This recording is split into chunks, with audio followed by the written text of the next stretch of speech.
associates gather on the stand. The trial's a circus, but I've got a plan. Not a grifter, still worse than Dan.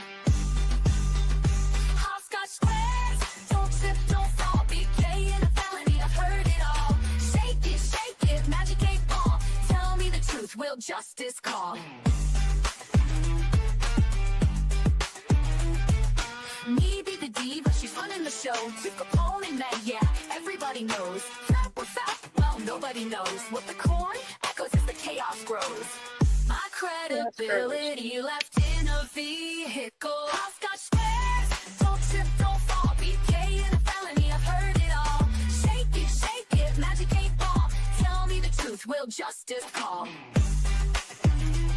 What the corn echoes as the chaos grows. My credibility left in a vehicle.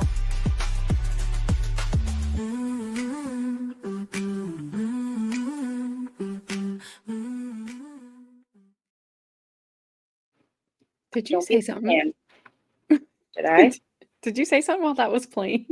It might have, because I tried to hit my mute button and I realized it wasn't muted and I was singing the song and I was like, whoops, mute. Oh, because I'm like, Sorry. I was looking around like, I hear voices. They're just like, BK and a felony. Sorry. I couldn't understand, but I'm like, wait, what is that? Oh my God. Hilarious. Because usually I try to mute my mic before you hit start. So just in case. Because usually it mutes it by itself, but this time it didn't. It should mute it right when it starts. Well, that's hilarious. Hopefully you guys didn't hear me terribly singing that, but I was jamming out to it. I did not hear you just singing. I just heard that one little part and like, what's happening? Snipe. Yes, this is where the party's at. Always. Second time today. This has been a party. Party round 2. Ding, ding, ding. Ding, ding, ding. You were like, round 2? That was so funny. Oh my gosh. What's up, Bad Dazzer? Good to see you back again. It's good to see you too, Snipe. And hello, Frank. Frankie boy. Carmen is probably sleeping, so there'll be no more debates. Well, you never know. You never know. She probably just heard that. She was like, what? Yeah, I felt bad a little because I'm like, wait, no, that was the best. I was trying to get here before, I was trying to get here before she pushed play, and I could not. I was like, oh my gosh, everything, hurry up. What's up, Adair? Hey, Adair. How are you?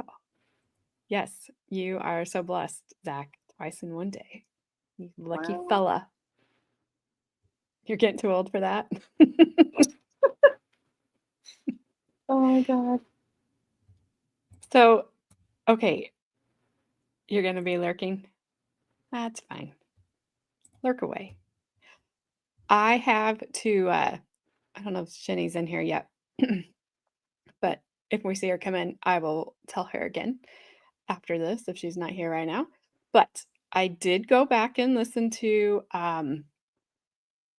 the interrogation, and I will correct myself. Rachelle, absolutely, I had it slowed down to 50%, and she absolutely 100% said F you to the investigator.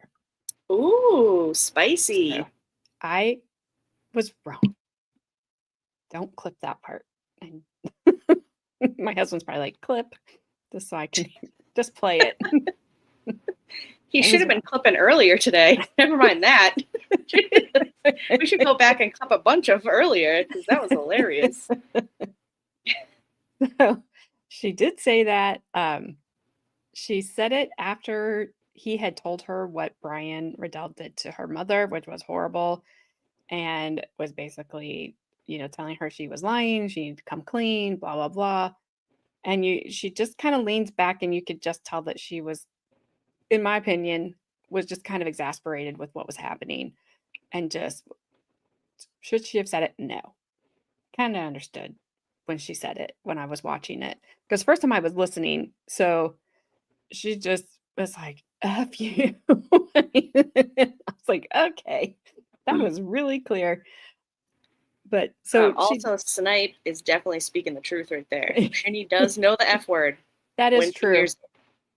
That's true. I should have never ever questioned her on that ever.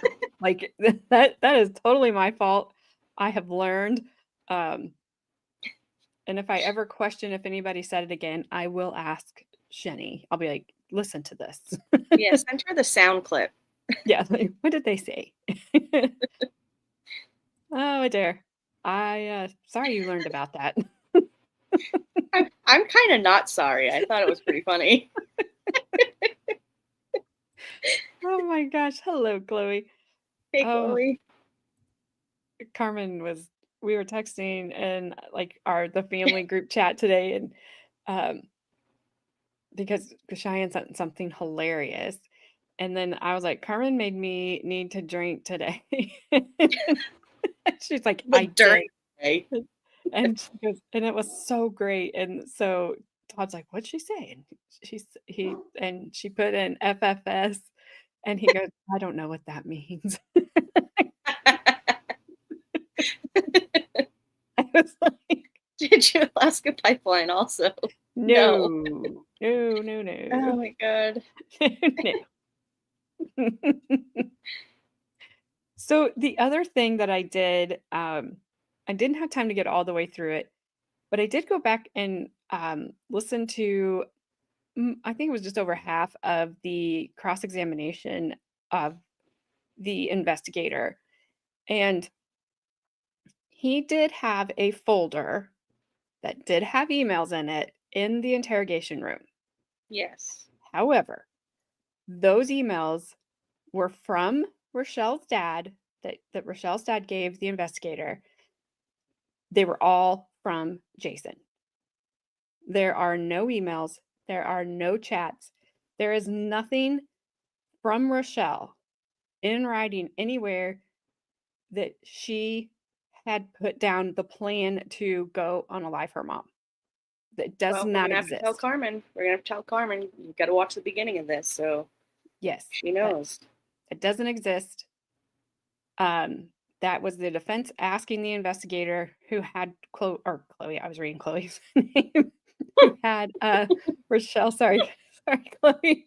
Who had Rachelle in the interrogation room. The other thing that he did, the hunting trip email came only from Jason, which is what I thought. And Jason is the one that told the investigator what the hunting trip meant. So, again,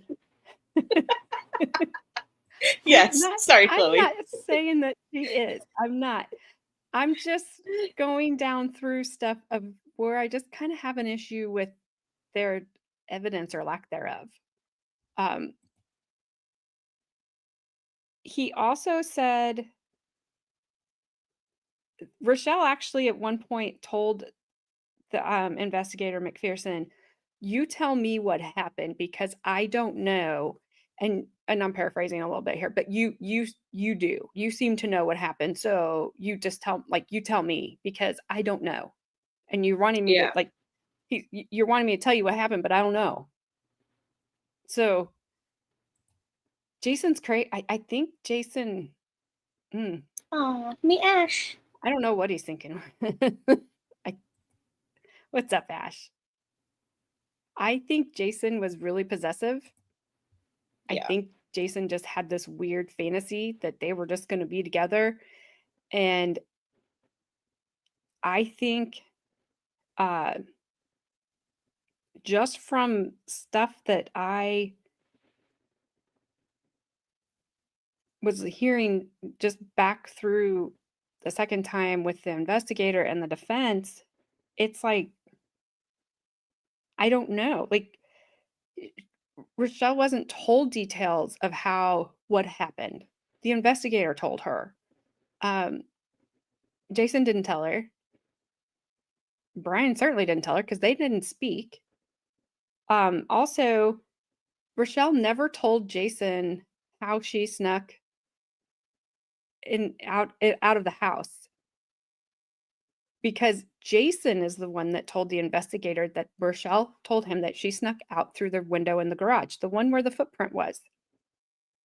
Rachelle and her dad, we saw his testimony earlier today, but his testimony was after, the investigator was on the stand. They both said, no, she snuck out through the family room, not through the garage.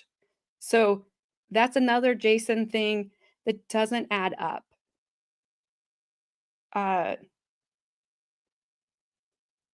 think that's when I kind of ran out of time. So I don't know. And the state was not able to really rehab any of the investigator after the defense got done with him. He didn't really come back with any good, well, he hasn't had any good questions, but he didn't come back with anything. He didn't come back with, well, you have this or you have that. They don't have anything. So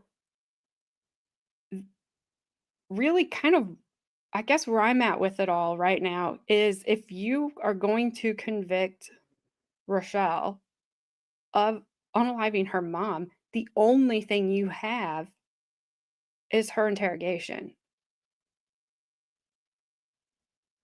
And then, which is a lot, but how much weight do you give something like that? That's where I'm at going, I don't know how much weight you should give something like that. The investigator was not letting up on her. He wanted what he wanted out of her. And that's where he wasn't going to stop until he got that. So,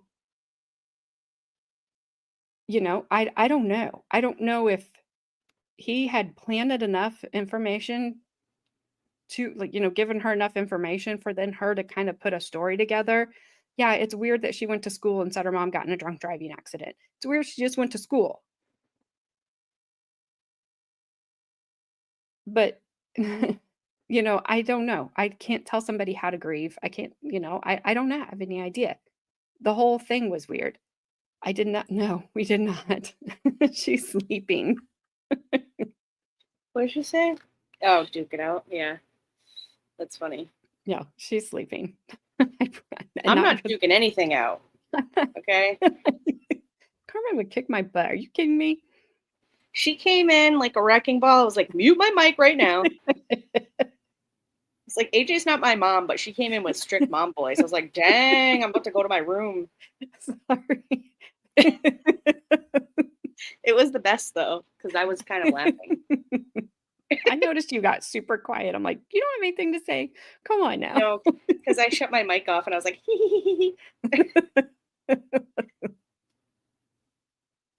I don't know. And I think too, that's what I was like trying to get Carmen to remember is how young she was at that time. Like think back to when you were that age and how you would have handled that's what I was things. saying before, how it makes you think of things differently, like when you came in and you were talking about that and you were strongly talking about your position. I'm just kidding. But when you came in like that, I was like, wow, maybe there's something in it. It's the same thing with Bad Desert. She's guilty, not guilty, guilty, not guilty. This case has been a crazy roller coaster. They're not showing evidence. Well, why aren't they showing evidence? Well, now we know why, because there isn't any. They don't have it. Like they don't have it. And no. No, it's not that at all. Absolutely not. Nobody's grounded. I couldn't ground her when I could ground her. So, but yeah, no, this trial has been nothing but twists and turns. And you think, okay, finally, like we have something, we have something concrete, and then the defense asks a question, and you realize they don't have it at all. So it's like, what are you? Oh, you were saying hi again. Well, hello, Jessica. You said, oh, here we are again. Sorry, I read that wrong. I did too. I thought you said, here we go again. I thought you said, here we go again, too. Round 4. Finish Ding, him. ding, ding. I was like I am today, but with less experience. But I do realize that this wasn't the case with most other people. I had to deal with a lot of stuff young. Yeah, I just think about when I was that age and I would not have known to ask for an attorney. I would not have known I was free to leave. I would not have I would have been like, "What do you need?" You know, "What do you want?" Basically, so I can go home. Like, Well, I guess it's kind of also, how you're raised, like I knew that if I got in trouble with the police, my mother would have left me there. I knew not to just call. I knew to not call her because she wouldn't have came to pick me up. So I just knew, don't act like a fool because she ain't coming to save you. right. You got to save yourself. And that's just Yeah. how I was raised. So, you know, Yeah. All they have is hearsay from Ginger, the singer who did a deal exactly. oh, I was singing before, the I am the pig man. And it Yeah, was about him, Jason. I was like, "What are you singing?" his, his picture flashed in my face and that song came on, but I was like, ooh, I am the pig man. "What's up, Sharon?" "Oh, Lord, are we ready?" "I don't know. I don't know." I love AJ. She grew up when the police were trusted. I don't know that I ever Yeah. go that far. I mean, wherever there's humans involved, there's always bad actors. There just is. Yeah. So, I was too scared to get in trouble. I didn't not saying I didn't do things that I should have gotten in trouble for. Oh, same. I just didn't Absolutely. get caught. Yep. Yep. That's the difference. Like, I did a but bunch of stupid crap. I mean, I knew kind of where the line was. I would walk right up to it. I knew like don't go cross that line because if you do, like you might get a lot more than you want. And I knew I didn't want it. So I wouldn't. I just would not. There was things that I'm like, yeah, I'm not doing that. It's like, nope. Panhandling? I She was not. wasn't homeless. I wasn't. She's out there with a can. She's like, change for the poor. It's not panhandling. Frank, please tell AJ. No. You know what? I kind of would love to hear those stories too, because just hearing the story about how your dad walked out of the entrance door, how upset you got. I really want to hear those stories. What happened? Did you? When he told me I was such a rule follower, I'm like, you should Yeah. be happy with that. She's like, you don't exit through the enter door. Yes, why am I getting punished that you raised somebody who kind of follows the rules? Like, I don't always follow the rules, but I mean, for the most part. And it's just a stupid design of the store. So it is I am the Eggman. I can't Eggman. read. I am the Eggman. Yeah, it's that one. Yeah, I'm just like, the rules are there for a reason most of the time. Well, yeah. But when you put your entrance and your exit at two very far ends of each, like the store, so you can't park by either one of them, Yeah, it's annoying. that's stupid. So you walk in through the outdoor like Prince. Yeah, why not? And people look at you rude, like, yeah, it's like, yep. And the people behind me are doing it too. So don't care. This is the beginning of anarchy. Oh yeah, Could be. Could be. people exit through the entrance door too because They do. the returns are down there. So Mm-hmm. you're not walking all the way down to the exit when you know you parked at the entrance to make a return. Just this dumb design. I don't know who did it. Little red Corvette. Now I got Prince in my head. Rules are meant to be broken, or is that promises? I think it's both. I'm gonna say both. I don't know. Don't break No, promises. promises are not meant to be broken, but sometimes certain rules are. But Especially if you pinky promise and you break a pinky promise, whew, that's some bad juju right there. See, that would be that line I'm not crossing. She's like, let me get my notebook. Never break a pinky promise. Bad Never. juju. Don't do it. Don't do it. I won't. All right. So we have closing arguments from the state tonight. I'm sure they're going to be great. Oh, they're going to be fabulous. He's been excellent. I just been looking so forward to his closing arguments for weeks now and months and years.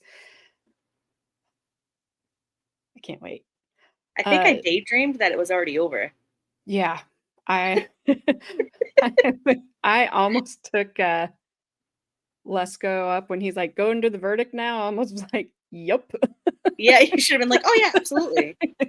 We don't need to hear closing statements. Trust me, you don't need to hear it. We do not need closings. You just give me the link to the closing arguments and I'll put them in chat. Anyone who wants to hear them, there they are. There they are. So, but we will listen to the state's closing tonight, and then we will do the defense closing, state's rebuttal. I think there's some jury questions that come in. We're finishing tomorrow. Oh, they do jury questions? That's kind of cool. Yeah. I need to go listen to that video again. I try to kind of skim through them just to see, like, do we need to watch all of it? Can we kind of skip a part here or there? But I need to check that one out again. So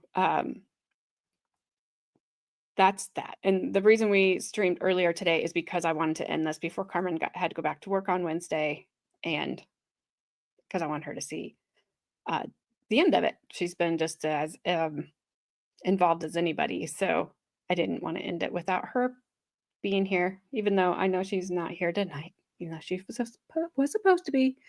So without further ado, I did skip a little bit of them arguing about nothing. That's totally fine. So, and I do have this sped up. This judge. I know I got her in a bad spot.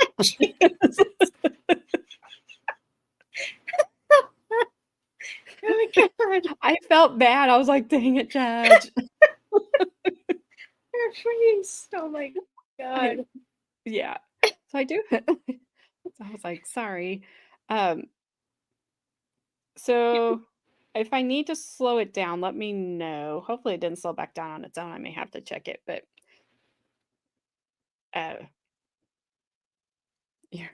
Your Honor, Judge AJ, permission to take a nap? No, Flashman. You had time to do that already. Yeah, what's the matter with you? You had like 4 hours. Yeah, so nope. Unbelievable. Nope. No permission not granted, denied. You better be here. No lurking. You better just be active. All right, I'll be back. All right, I'm gonna hit play. All right. Mr. West?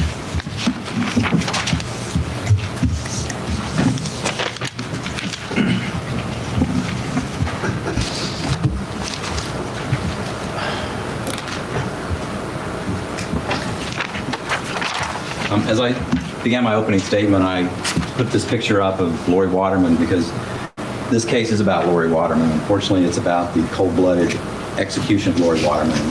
I use the word execution because that's exactly what it was. It was planned. They decided to kill her, and they went out and executed her. And there were 3 people involved in this. There was Brian Riddell, there was Jason Arendt, and there was Rachelle Waterman. Now, this conspiracy began in the summer of 2004. That's when Ms. Waterman began complaining to them about her mother, Lauri Waterman. She said that her mother abused her and gave him without being hit by her, thrown downstairs, threatened with a knife. She didn't get fed enough because she was overweight, tried to sell her into slavery. You've heard them on the statements, even when the trooper who interviewed her, she talked about some of these as well. And other descriptions of it were given by Mr. Aaron and Mr. Riddell. But she didn't report any of this to any of the authorities, like the police or social services. Instead, she went to them and talked to them about it.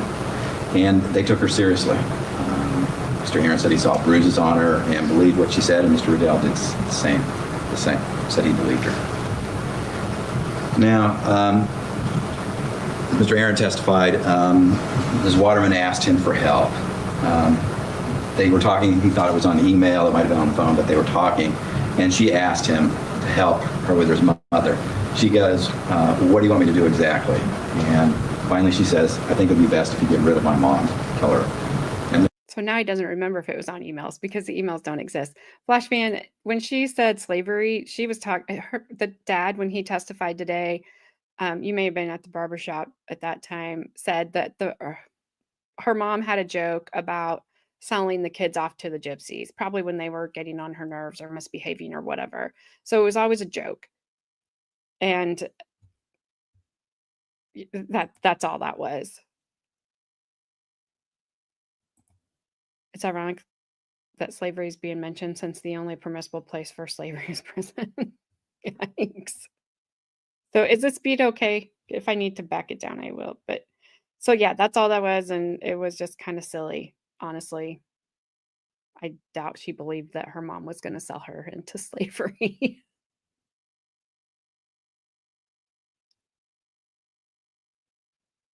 Mr. Aaron agreed to help her. However, Mr. Aaron, as he testified, is not able to kill people. He just doesn't have it in him to kill them. So he went to his friend Brian Riddell and asked him for help. Why? Because Mr. Riddell could kill somebody, as he's shown in this case. So Mr. Aaron went to Mr. Riddell and asked him for his help. And Mr. Riddell agreed to join in the plan to kill Lauri Waterman. And the reason was because he also he loved Ms. Waterman and he would do anything for her. And Mr. Aaron was a good friend of his, and he'd do anything for Mr. Aaron. So he agreed to get involved in this case and kill Lauri Waterman. They did it because they believed that they were trying to protect Ms. Waterman. Ms. Waterman did it because she was wanting to get out from under control of her mother. She was telling them that she was being abused, but she wanted to get away from her mother and mother control, whatever abuse that her mother was giving her. At that point, Mr. Riddell took over the planning of it. Mr. Aaron took on a secondary role. Mr. Riddell testified that Mr. Aaron was the main cause of all this, but in his statement to the police, he told an entirely different situation. And I'll go over that in a few minutes now. Mr. Aaron acted as a go-between. He was going between Ms. Waterman and Mr. Riddell because the two of them didn't have contact with each other. They didn't talk directly. Now, here's the interview where Ms. Waterman talks with the police on the 19th. And she admitted asking Mr. Aaron to kill Lauri Waterman and about the plans to kill her. When did you first tell Jason, I want you to get rid of my mom from me?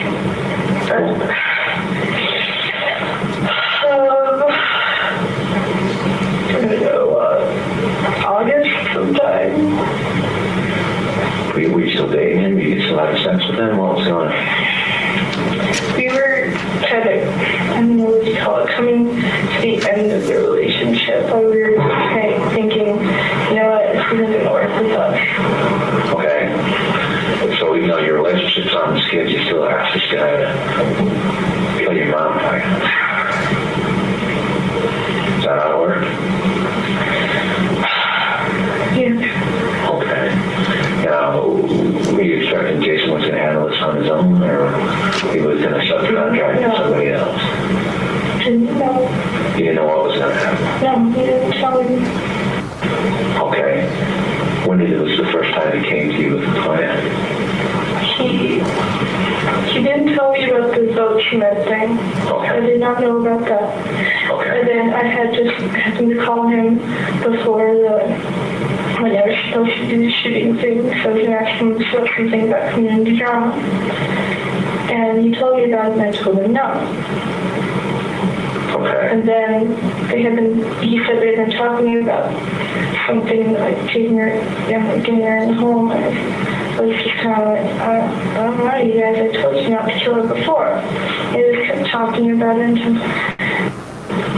And they said we might do this weekend. And I was thinking about it sitting there, and then I called him and told him not to do it. And he said, just no more. We're getting along. I want it to be like it is how we're getting along now. So she didn't know about the hunting trip. She called him to talk about some community drama thing, and he tells her about that plan. So she didn't know about it. Why did he play that? Why did he play that? And I seem to remember the reason the pew pew thing didn't happen was because Brian forgot the bolt for his firearm. That's what they said. They ignored her. No, the first time too. Yes, and then the second time. Oh, sorry, Frank. I don't know what's going on with YouTube. The Michael Peterson case? I don't think I know that one. But you say JK, so I say okay. I will not. Then a little bit later in the interview, she also just talks a little bit more about it. Why don't you start at the beginning?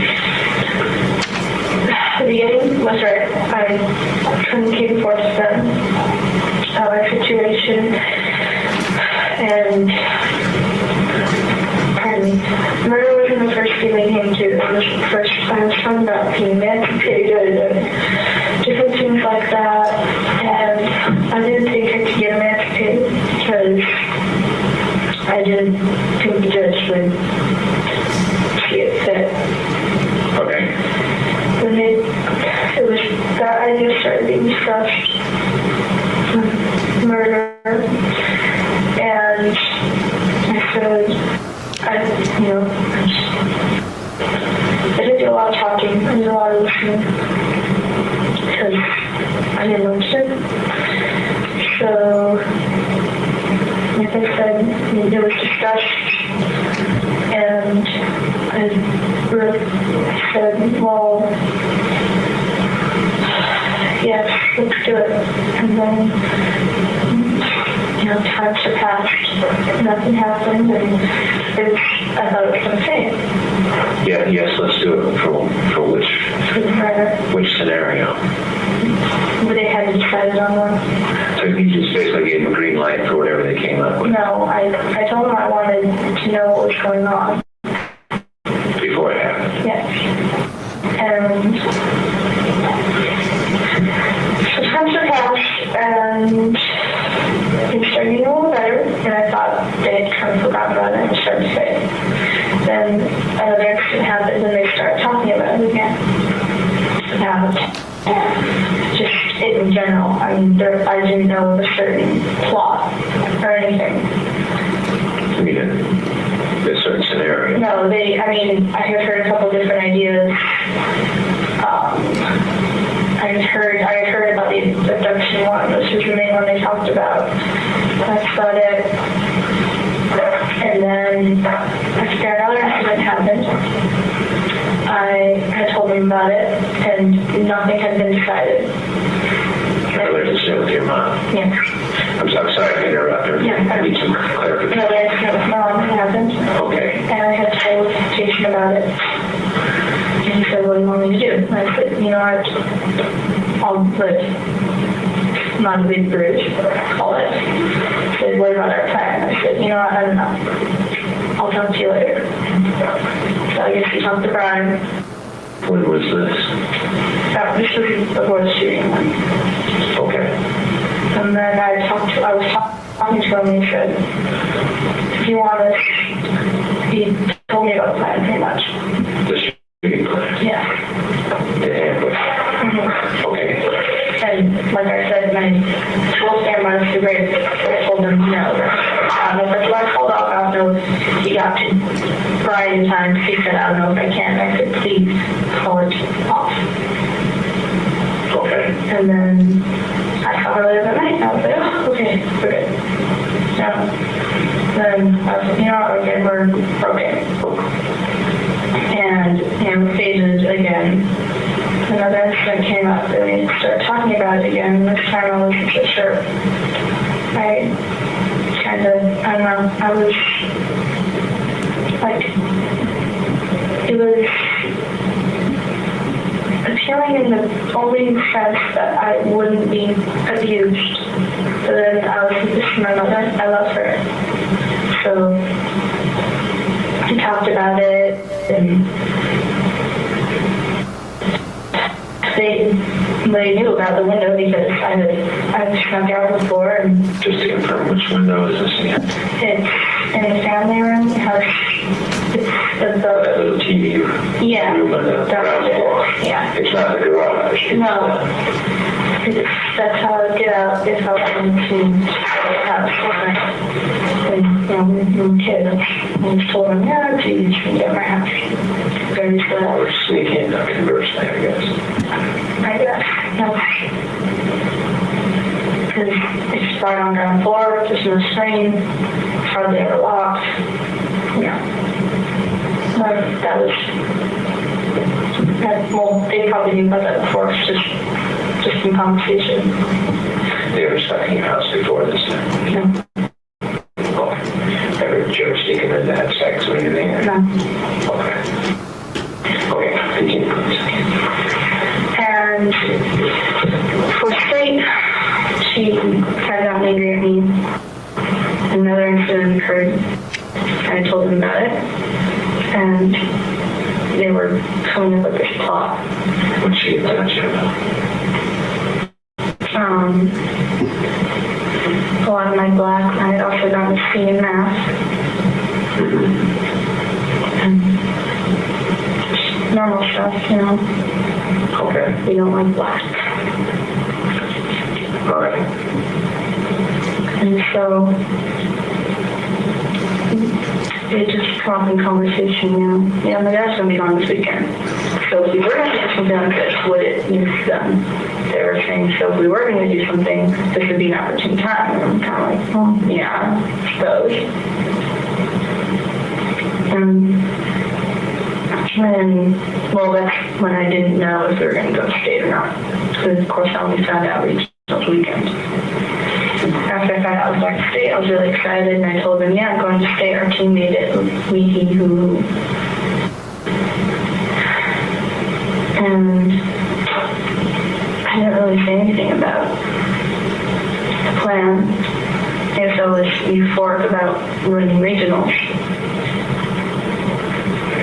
And then before I left, they said we might do the plan this weekend. Said it'd be a good time, but I was who said it'd be a good time? Jason. Okay. Like I said, Brian, I don't even know if he had internet, but I didn't talk to him. You said it over the internet or face-to-face conversation? It might have been phone. Okay. Anyway, so, I asked you to be clear about who says what, okay? So Jason says that this would be a good weekend. Mm-hmm. And I was like, well, yeah, I suppose. And I didn't know if he was there, if it was like for sure or not. I was just kind of like, I don't know. It was just bouncing around in my head.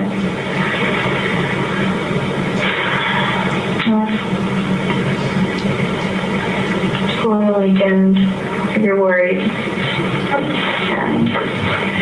I thought of how since the last season, how things have actually gone so much above what they've been in the last year.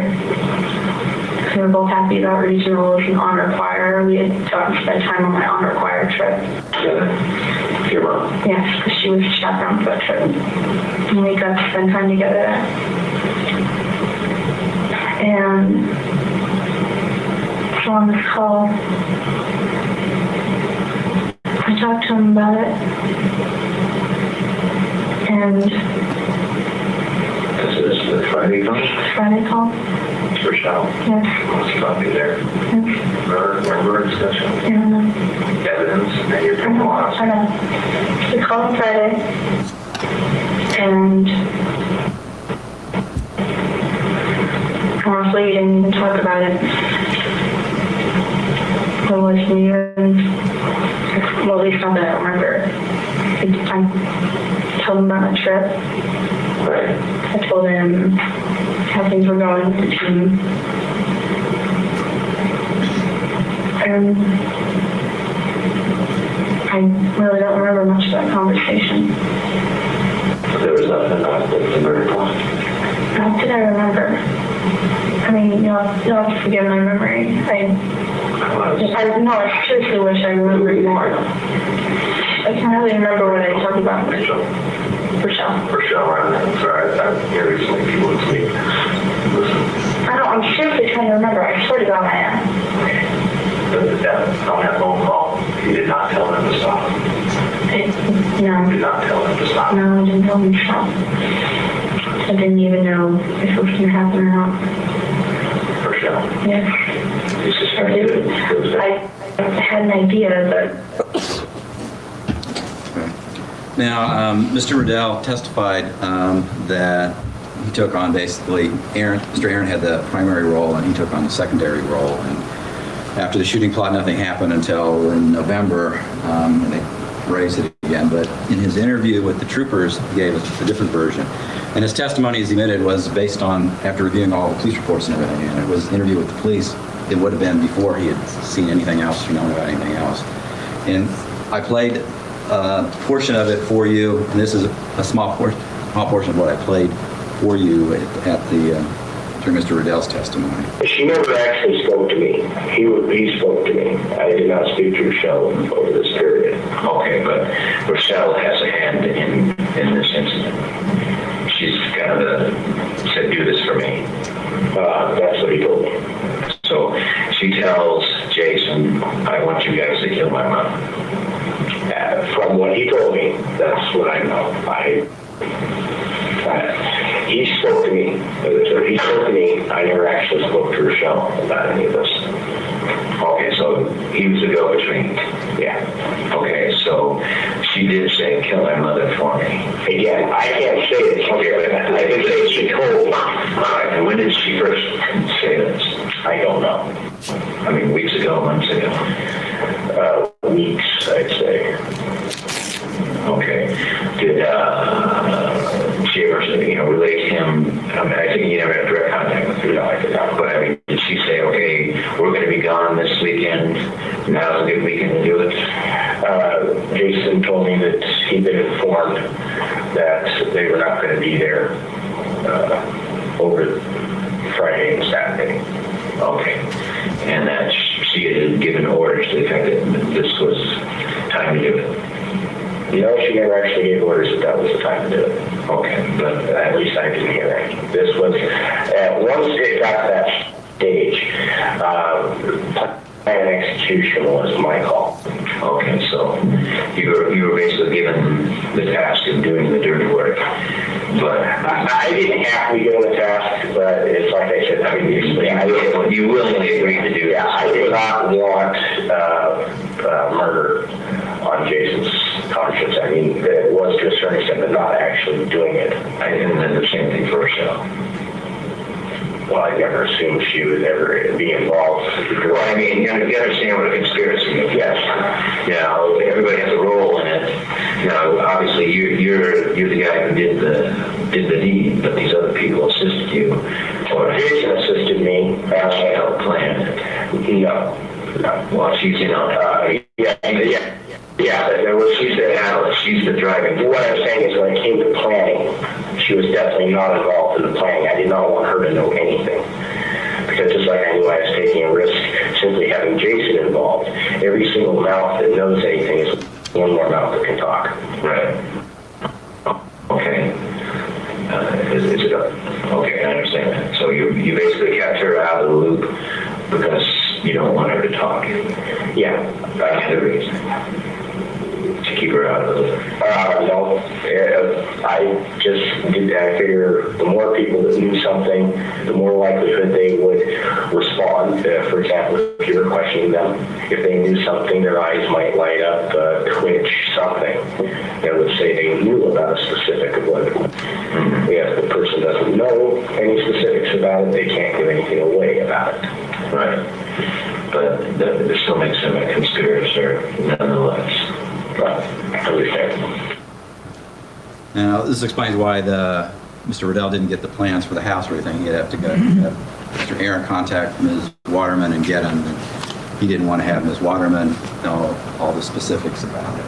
So he went in based upon what he knew at the time. And as the statement here shows, he's the one who took over control after Mr. Aaron came and contacted him. He's the one who came up with the plans. He and Mr. Aaron discussed them, but it was basically Mr. Riddell who took over. That's what he told the police then, before he read all the reports and came in and gave a somewhat different version when he testified at the stand. Now, the various plans. He gave a different version because he realized that his blood brother, Jason, was talking. So Brian saw the bus coming and he moved, tried to, because Jason was like, I'm the only person on he is like Rose at the end of Titanic. There's only room for him on the door. So he did not care about her or Brian. They're done. That's why Brian's testimony changed a little bit. But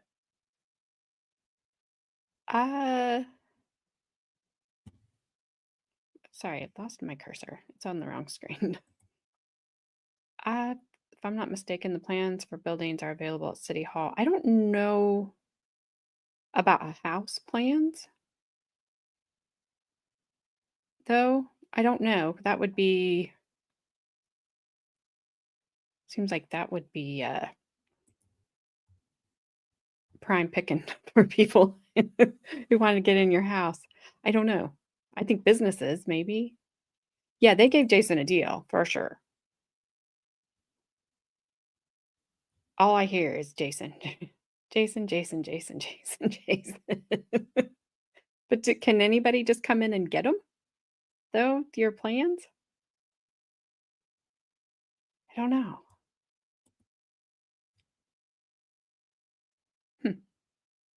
Never thought about that. Yeah, Jason is very yucky.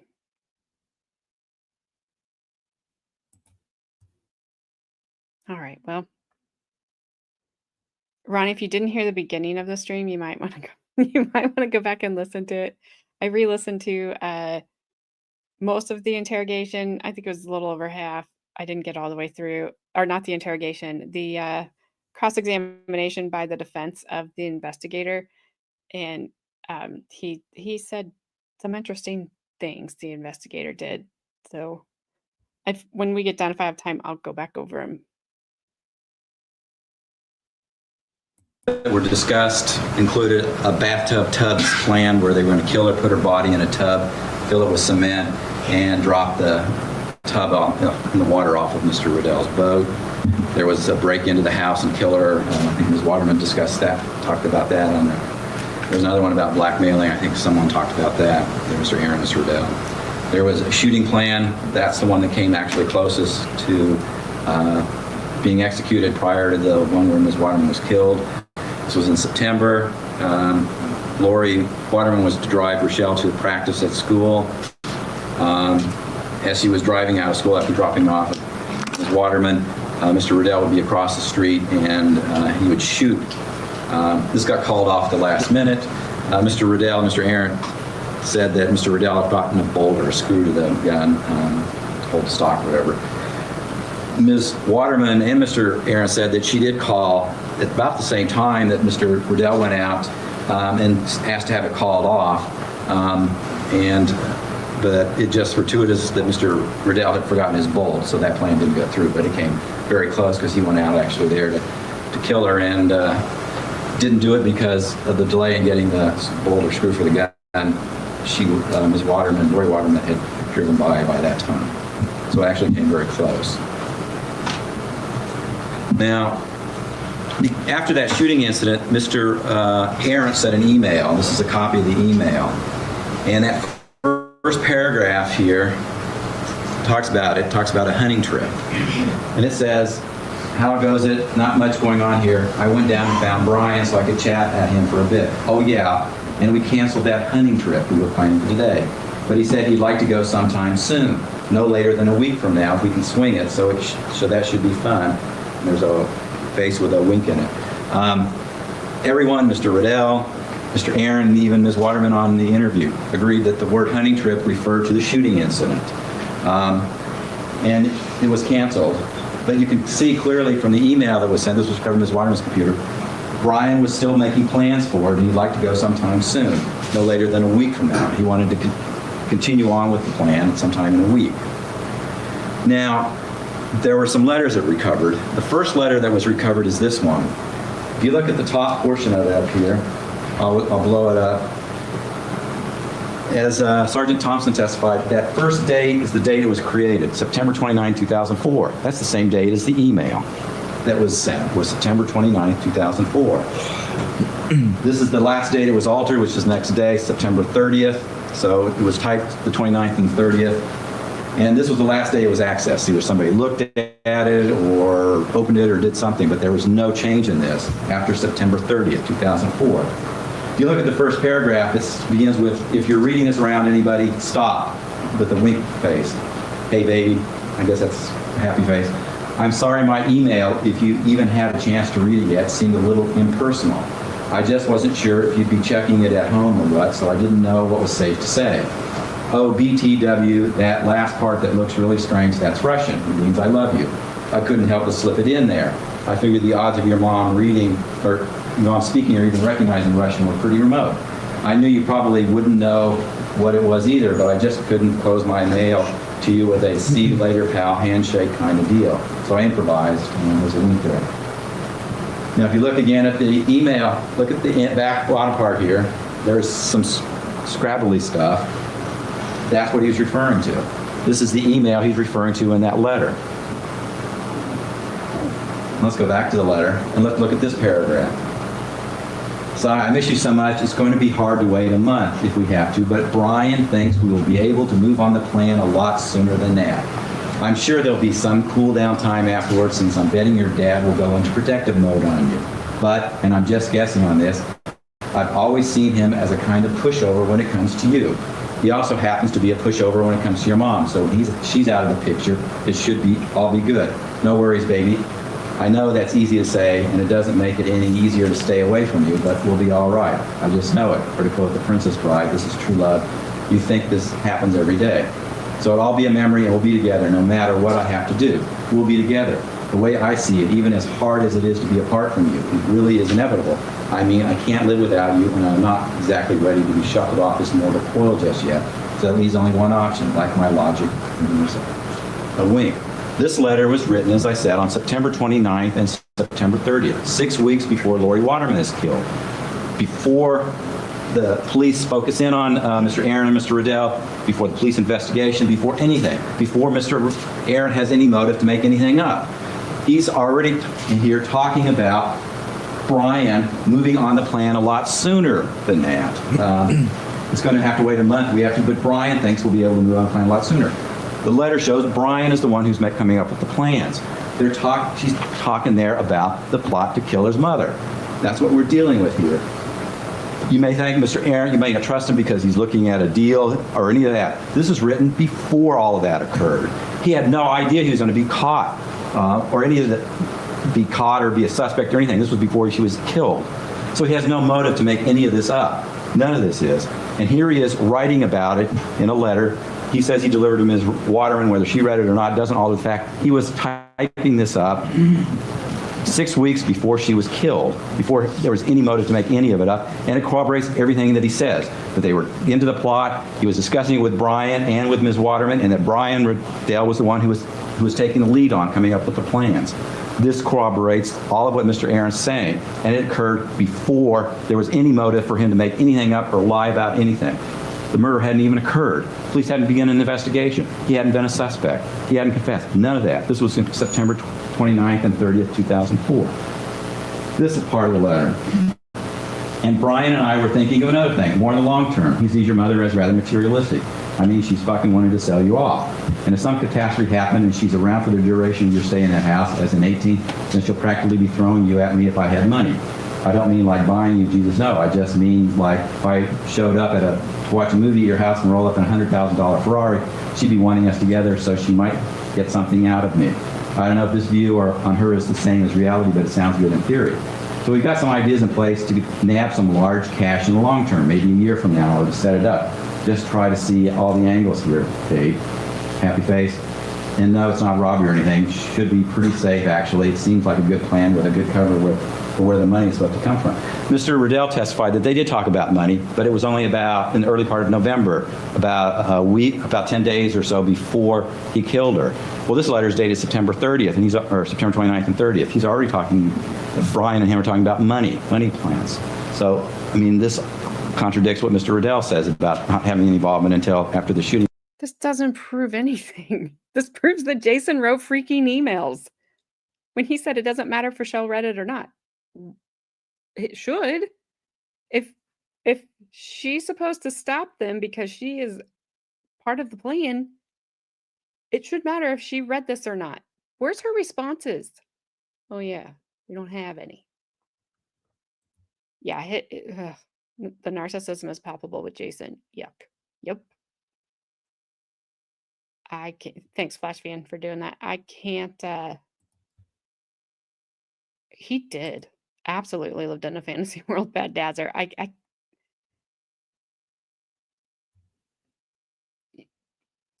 If I only had Jason's word to go on for this entire thing, I wouldn't even believe that Brian Riddell was involved, because I can't believe Jason. But Brian took responsibility for his part. So, yeah, give me something other than Jason said. My gosh. This prosecutor needed someone to check his logic before he brought this to court on so little evidence. I'm not sure if there was any more of it to find, but I don't think they have enough. I'm with you. I'm with you, whoever.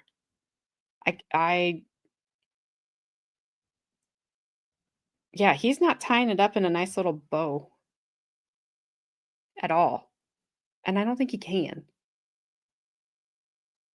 But everything goes back to Jason. He's a lovesick puppy. I don't believe that she wasn't his first. I'm with you there too, Bad Dazzer. He was definitely, possessive. I think if she tried to really break up with him, he would have been stalkerish. Like, would have been bad. It would have been bad. I don't know that he would have unalived her. I think Carmen kind of thinks that, but I think she would have went through hell for a while. I bet Jason is a sociopath, and sociopaths differ from psychopaths in that they are able to get people to like them and believe them generally. He definitely got that done. He definitely did that. So, all right. Well, this was just getting frustrating for me. Like, the whole school pew thing was she called him for a different reason. I don't even, police officers, like, they don't like to believe in coincidences. So I have a hard time believing that was just a coincidence that she just happened to call him. And then it was like, oh, by the way, when your mom leaves, we're going to do this. That's just crazy to think that she called him for something completely different, not even worried about that. And then it's like, oh, he forgot the bolt. Dang it. No. Like, this is just weird. He thought the only reason they weren't together was her mom, so she had to go. I think you're right. I think you're both right. I think he took her mom because she was talking about breaking up with him, and he may have thought her mom was putting him up to it. Yep. Oh, sorry, Flashman. Read one and I didn't read the second, so I won't read it. We'll click that off of there. Yes, until November. They're already talking about getting money here. This last paragraph here. And there's another thing I was thinking. While I don't know your dad too well, I think that after your mom was gone, another reference to her mother being killed, then we might, after waiting a bit, of course, come clean to him. He didn't mean about coming clean about killing him, but coming clean about them going out and and having a romance and stuff. I could come over and we could all sit down and chat and really tell him the truth. He might be okay with it if we decide to be open and honest about it to him instead of sneaking around. If I was a father, I know I respect that in a guy that wanted to date my daughter anyway. And there's a reference here about, I'm thinking about it all the time, baby. I just wondered how it would really be, and when I wonder if we'll just get on NSN one of these nights and you'll still be up and say, come and get me. I wonder if it'll be after your mother goes away. I wonder if it'll be after you're 18. It's, again, a reference to her mother's death, her mother being gone. Here's another letter. It was typed, started on October 11th and finished on October 12th. That was the last day it was altered. And another reference here about, I'll be so glad when this whole thing with your mom is over. I know it's not like I'm going to be able to see you right away, but at least you'll be safe. That, and to be perfectly honest, all this waiting and planning and thinking about it is stressing me the hell out. It'll all be worth it in the end, and I know that, but it's just starting to feel kind of overwhelming. Another reference again to the plan to kill the mother. But none of them are as more specific as the first one, dated September 29th and September 30th. Here's the same letter that I just read, and there's a couple more references here. And it happened, and if it happens soon enough, we're talking a year, absolute minimum here, and probably later, I'm going to hire a team of the most expensive lawyers money can buy to get you emancipated, whether your mom is still there or not, which she shouldn't be. Again, another reference to her mother's death. Now here's a letter that Rachelle wrote. There are a number of copies. In one of the letters, I didn't put it up here, but she talks about, she doesn't think it's fair that he writes her these long romantic letters and she just writes some of these short ones. But in this one, she talks about, actually, I wish I could live with you, consumes most of my thoughts. It will happen one day, hopefully not long after V-ball. I'm actually hoping my dad goes off his rocker and I can have reason for emancipation. It's a dream, I know, but it helps me get through the day. And then a little later on the same letter, and on the same page, she talks about them living together, and it'd be a little strange for her to bring a report card home to her boyfriend. But again, a reference to her thinking about what happens after her mother dies. And then here's another part of the letter talking about the hunting trip. She's mad at her mother. I'm tempting to take a hunting trip myself. Guess what my mom is wanting me to do by threatening me. The hunting trip is in his parentheses. That's because the word hunting trip is actually a code word for the shooting incident they're talking about. Now, the actual plan that was decided on by Mr. Riddell and Mr. Aaron was that she would be home alone on the weekend of November 13th and 14th. Rachelle would be in Anchorage that weekend for the volleyball tournament. She left on Wednesday, the 10th, and returned on Sunday, the 14th. Doc Waterman was also going to be gone. He was going to have a meeting here in Juneau from Thursday, the 11th, through Sunday, the 14th. So Ms. Lauri Waterman was going to be home alone at the time, and therefore there was a good opportunity to go in the house and get her and kill her. Rachelle had told Mr. Aaron that Dr. Waterman was going to be gone. If you remember the part that I played you, she said that she had told him if she went to Region, they were talking about it, and she mentioned that her father was going to be gone, and he says, if you go to regional, then she'll be home alone, and she goes, yeah. If we win, we'll go to the regionals, and we'll be gone. And they ended up getting regional, and so she ended up going, and Lauri Waterman was home over the weekend. The plan was that Mr. Riddell would break into Lauri Waterman's house and take her prisoner. He would force her to drink some alcohol and get drunk. He would then kill her by breaking her neck. Her body would be placed in the van, and at a site they had scouted out earlier, they would place the van there and then drive off the embankment, so it looked like there was a crash, and the alcohol in her system would show that it was the plan was that it would show as a DWI accident. The broken neck would be the result of the auto accident. Now, this is the last time Lauri Waterman was seen alive by anybody except Mr. Aaron and Mr. Riddell. Mr. Riddell, this was the Chamber of Commerce dinner, November 13th, Saturday night at 10 o'clock p.m. was the last time she was seen alive by anyone other than Mr. Riddell and Mr. Aaron. They began preparations. They got some items they would need. There was a rope Mr. Riddell said he needed. He had found a rope along the roadside. Here's part of the rope that was remained. It was found at the burnt site near Hollis. They purchased some items in Craig and Clark. This is a hat they purchased so it would cover his head because he was shaving his head off. They got some rubber gloves. Here's the tip of the rubber glove that was recovered from the residence. The rest of the rubber glove was destroyed in fire. They got duct tape to bind her. Mr. Langmaid remembers selling it to him. They got some towels so they could place it on her between the duct tape and her skin so there wouldn't be any sticky residue left on her. Here's the towel, and there's a little bit of the duct tape you can see in the fire. They got a wine bottle so they could get her drunk. They didn't have to use it because there was already some wine there at the house. There's a little bit of the upper part. You can see where the wine bottle was melted. This is recovered from the van. And there was a flashlight. This is the flashlight they purchased and used, and it was recovered from Mr. Aaron's truck.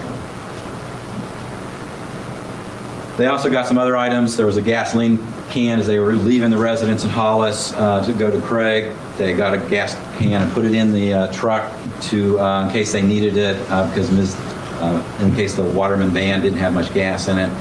Here's the gas jug that recovered from Mr. Aaron's truck. There was a sleeping bag. They were going to put it on front of Mr. Aaron's truck so when they pushed the van off, it wouldn't leave any paint transfers. And there was a sleeping bag that they found at in the truck.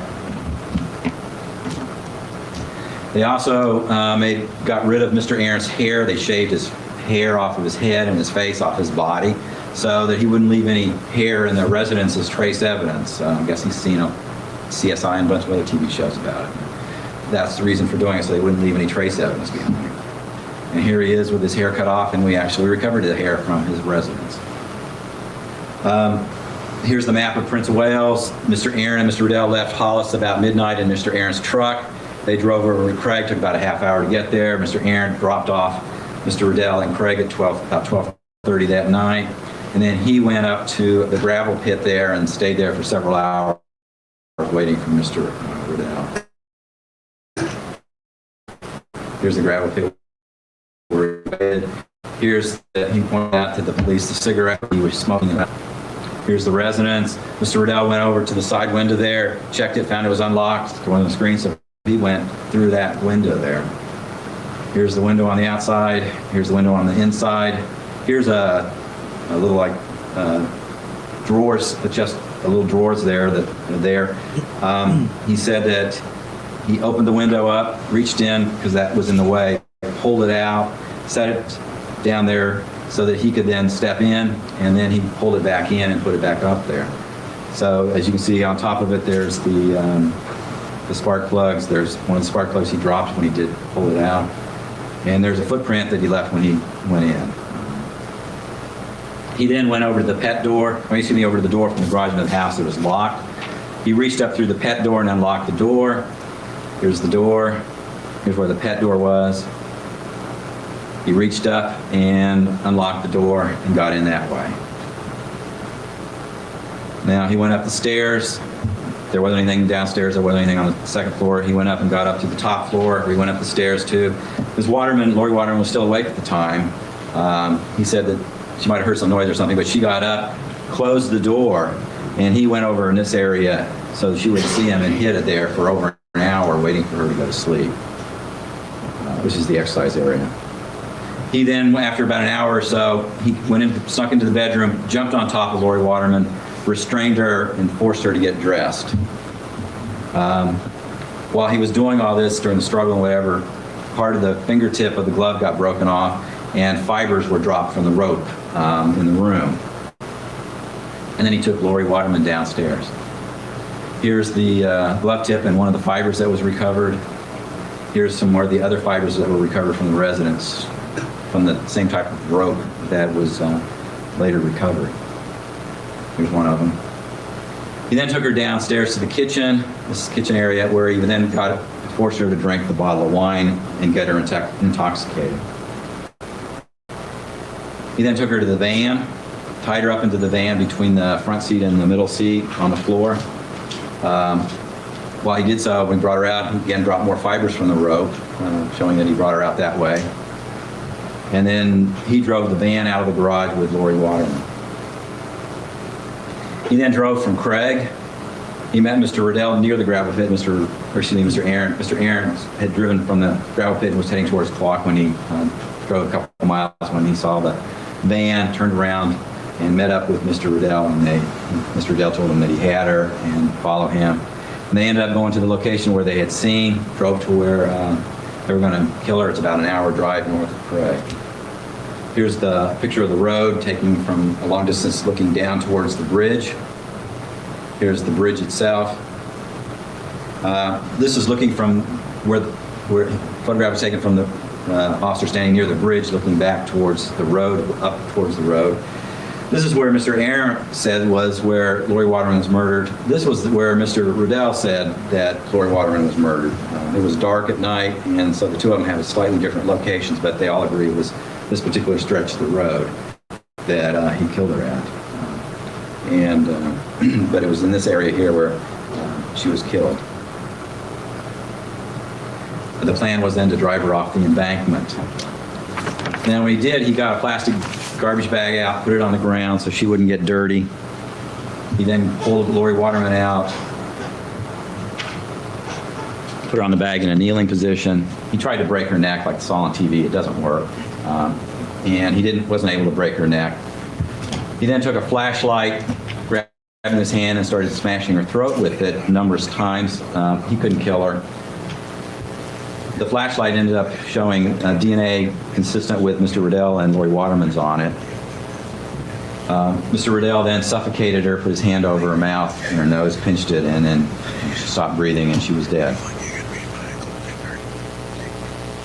Now, at that point, their plan to get rid of Lauri Waterman's body, they felt they couldn't follow through anymore. Because while they were killing her, she ended up getting all muddy and dirty, and they said... I'm sorry to interrupt, Mr. West, but I'm going to ask that persons try not to talk during closing argument. Okay. Go ahead. And she'd gotten dirty, so they felt they couldn't use that plan anymore, so they had to come up with a new plan, an alternate plan. The new plan was they were going to go to an area near Thorn Bay. It was U.S. Forest Service Road 3012. They'd been in the area before. It was an isolated area. They could get rid of the van and nobody would find it. And they were going to take the body in the van there. They would burn the van and the body there. And so they put her body back in the van in the same place where it had been before, between the front seat and the back seat. And Mr. Riddell then drove the van with Mr. Aaron following his truck up to the Forest Service Road 3012. Here's where the site where they were killed her at. Here's the Forest Service Road 312, and this is where they ended up driving up to. It's a long drive up a steep hillside. Here's the overhead view taken from the plane. Here's where Mr. Riddell parked the van with the front end voice on the side of the road facing towards the hillside and pointing downhill, and he made preparations there, and suddenly the van rolled downhill and ended up with that location where it ended up. You can see in the photo here. Now, Mr. Riddell and Mr. Aaron said that they rolled down the front windows and they opened the hatch back up in the back, and they poured gas in there on the body. Mr. Riddell put several other items in the van. The keys in the van and the ignition and a wine bottle were put in there as well. He poured gasoline on Ms. Waterman's body and inside the van. However, the van unexpectedly rolled down a hill. So then he had to, when he set the van on fire, he first tried to set a trail, gasoline trail from the van on up, but it wouldn't light probably because it was so wet. He then grabbed some paper towels and lit them and then threw them in the open van hatch. The hatch was still open, and threw them in there and the van caught on fire. And then they drove away in Mr. Aaron's truck. Now, when the police investigated it, it corroborates everything that they said about it. Here you can see where the portion that holds the hatch back up was open, and it exploded, causing this dent in there, indentation there. And it also caused the glass, because it was open, to fall forward onto the roof here on the top. So John Bond, who's a Have a good night, Sharon. Hopefully you I feel you with those stupid flare-ups. I hope they find something that works for you soon and gets that Crohn's nasty. I absolutely know that to be true because I'm with you there. So hopefully they get you some stuff that gets it back under control and that you don't have a sinus infection. So get some rest, get some sleep, and we'll see you hopefully tomorrow. Yes, Frank, I thought this was Rochelle's trial too, but we're not hearing a lot about her. Like, also, why didn't he just throw the flashlight in the van too? Just let that burn. Like, just get rid of all the evidence. I don't know. Dumb thoughts that go through my mind as I'm listening to this guy. Why am I never this nice when you want to nap? Because you nap all day, every day, Flash fan. I don't know if you nap or eat more. I think it's about even. I think you sleep eat. You should be careful with that.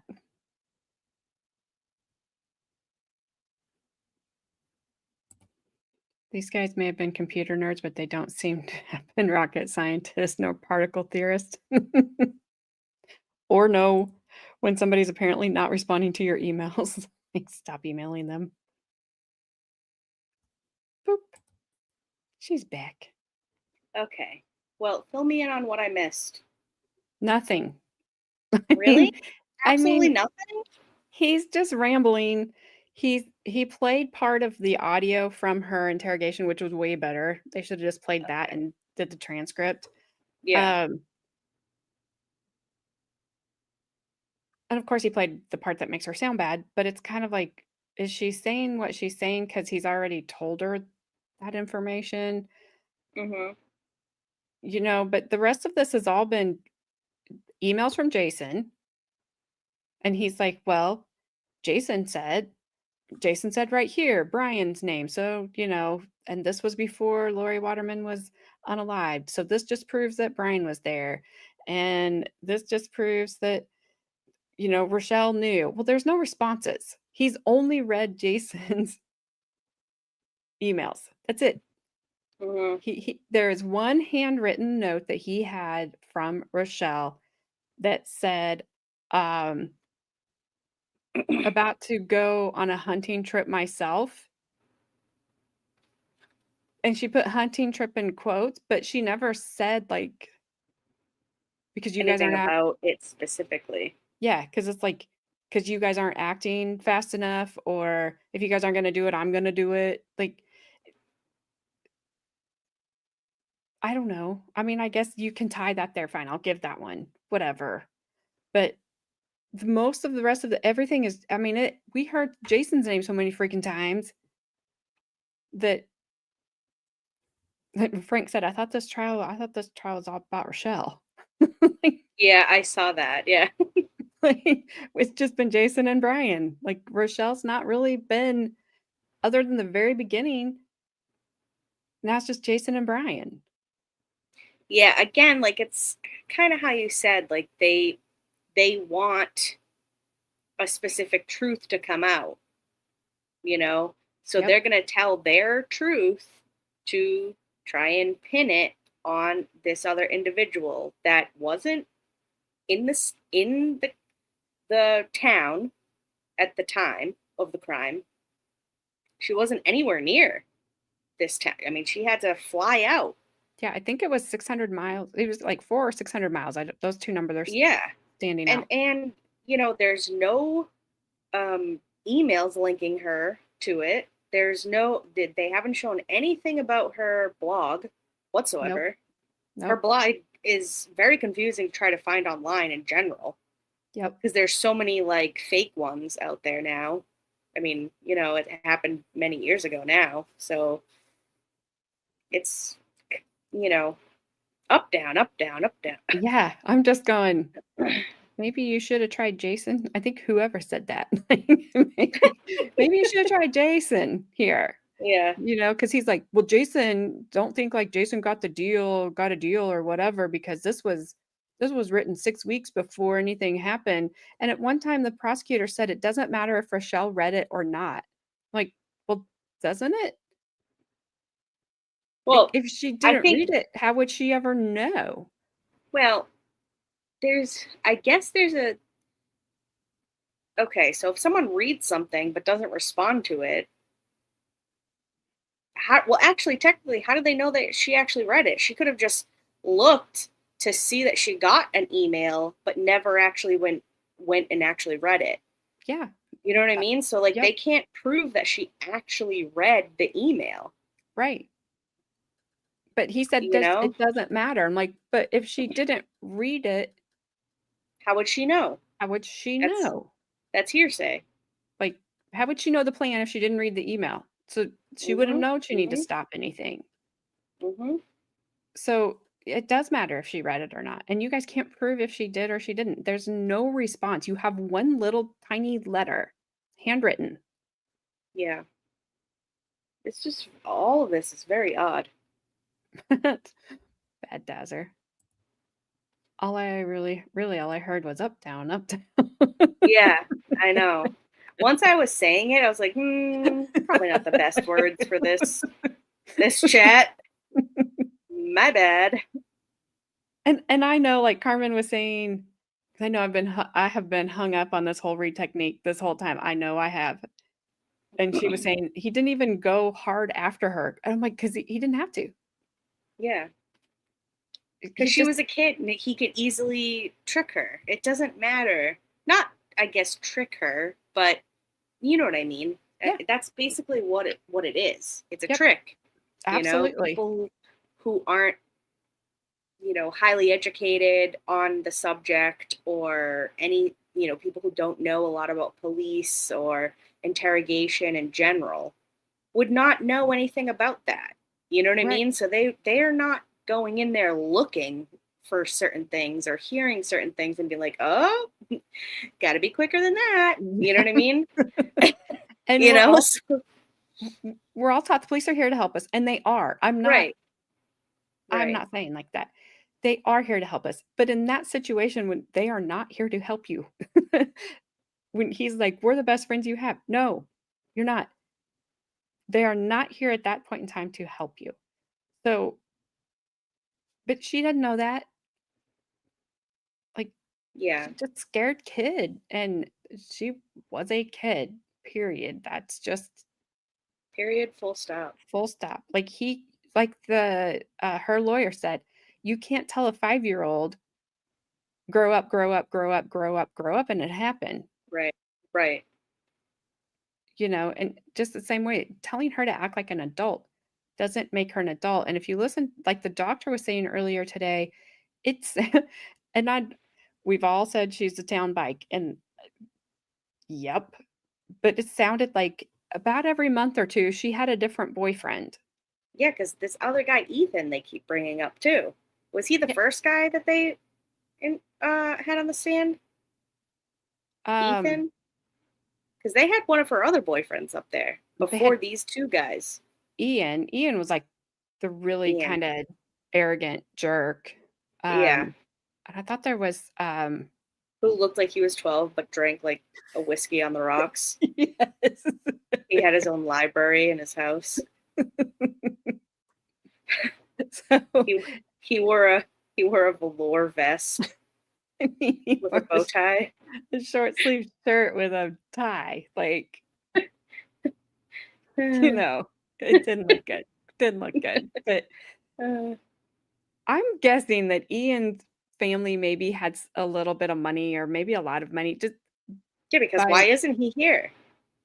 Well, just for the fact of Jason saying, if I drove up and I'm not saying Ian had a Ferrari or anything, whatever Jason said, a Lamborghini. If I drove up in a Lamborghini, like your mom would throw you at me. Well, I mean, first of all, how would you even get it out there? Okay. They don't just make them on this island. Okay. They don't just make Ferraris on this island. I'm telling you that right now. Yes. But it's like, so that kind of, when I saw him and kind of and heard his testimony, I thought, he's the one. He's got money. I think his family might have a little bit of money, and that's where Jason's being like, if I had $100,000, your mom would be like, take her. No, probably not.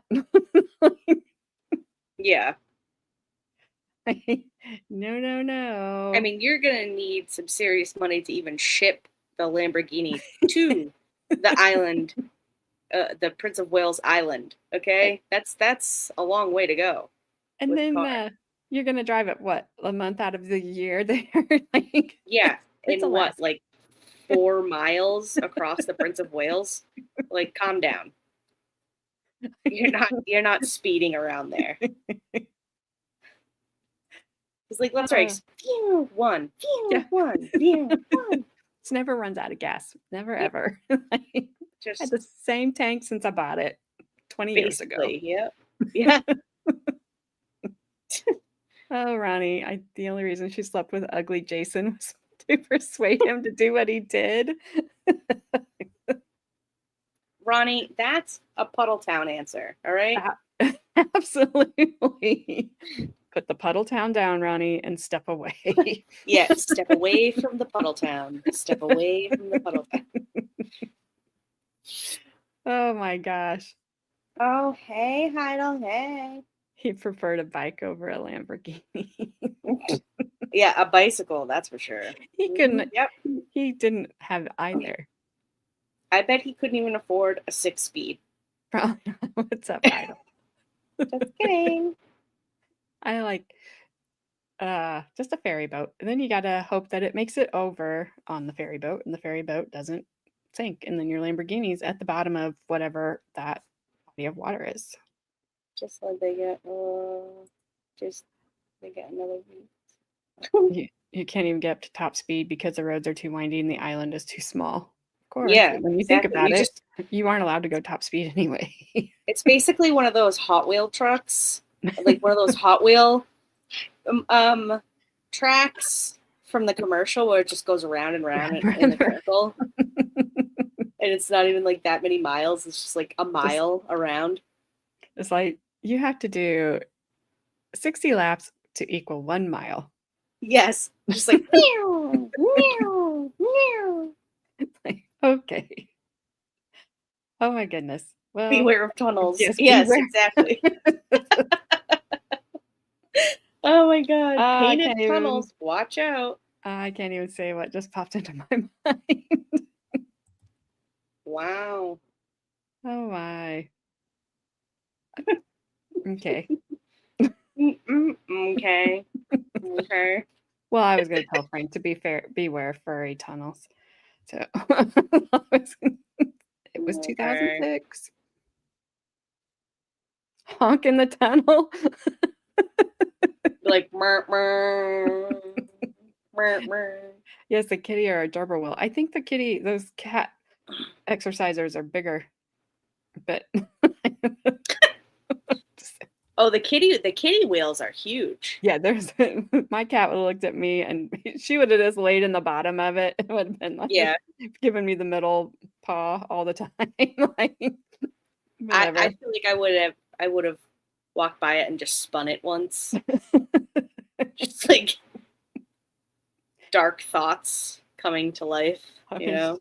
Just She spin would've- it. Just spin it once. She would have been like, I didn't get this body by running a wheel, okay? Just like, I got this body. Never mind, I'm not gonna tell you. She's like, I'm fluffy. All right, that's not all fur. Fluffy kitty cat. Yes. She's like, yeah, she would never have entertained that. Yeah, Flash fan, the cat wheel is real. That's a real thing. Look it up. 100%. You can Google that. Yeah. I think fairly safely. Yeah, Yes. absolutely. It's safe to Google. I mean, if you Google kitty, that Eh, I feel like he's already done that though. Don't let Flash fan fool you. He knows a lot more than he's saying he knows. He was saying some stuff this morning, so He was. yeah, we'll just leave that there. And get back to John Bond. I remember him. John Bond. John James Bond, but from IKEA. Some assembly required. Fire deputy. He's a fire deputy, fire marshal. Okay. Oh, hey, Squid. What's Hey, up? Squid. How you doing? We are slowly derailing, but we're kind of staying on the track. We derailed completely this morning, but that was my fault.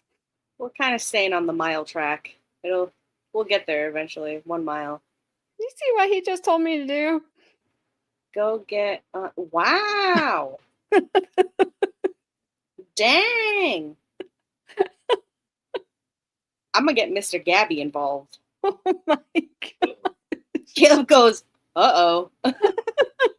He goes, if my wife is asking me to get involved, there's a situation. There's a situation. Wow. You're welcome, Squid. Next time I'm leaving Flashpan over there. He can stay there. Yeah. Unbelievable. Can you believe that? Caleb's like, no. He doesn't know what I'm talking about. Oh. Caleb, Flashpan said, this go right get here. on the pole, AJ. You should see his eyeballs right now.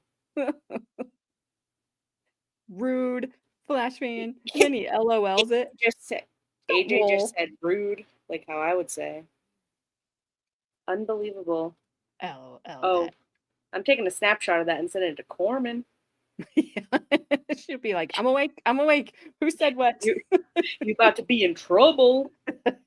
You thought AJ came in like a wrecking ball. He is getting more naughty by the day, Frank. I don't know what's happening.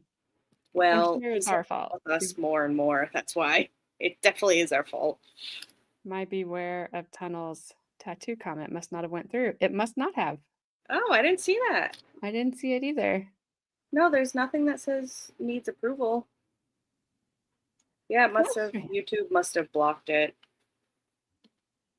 Sometimes that happens. I don't see anything in the chat that needs approval. I didn't see anything. I didn't get to Jessica. What did it say? Try and reword it, Snipe. Flashfan. Squid is going to get you. He just said Squid has an OnlyFans. I bet you that thing is friggin' sick. I'll tell you that. I bet you that thing, she's making a lot of money off that thing. Let me tell you. Squid just gets mad and she just inks everywhere. Squid just like, dang, you made me ink. I know she's laughing right now. She can hear me. It was for a woman on her lower back. Ew. Oh, tramp stamp? I think Flashman meant only fins. Fins, yeah. I'm not scared of the cheesehead squid. That's because none of us can get to you quickly. I can. I live the closest. You do. You do. And Squid and I could kind of like converge and meet there. Let's do it. You didn't say anything bad, but YouTube didn't approve it. And then when I approved it, I didn't approve it fast enough so that it came over to StreamYard. I don't remember what it was, but it was funny. And well, sometimes YouTube won't let certain things through. And then if it does let it through and it needs to be approved, it will show up on chat for mods to be approved.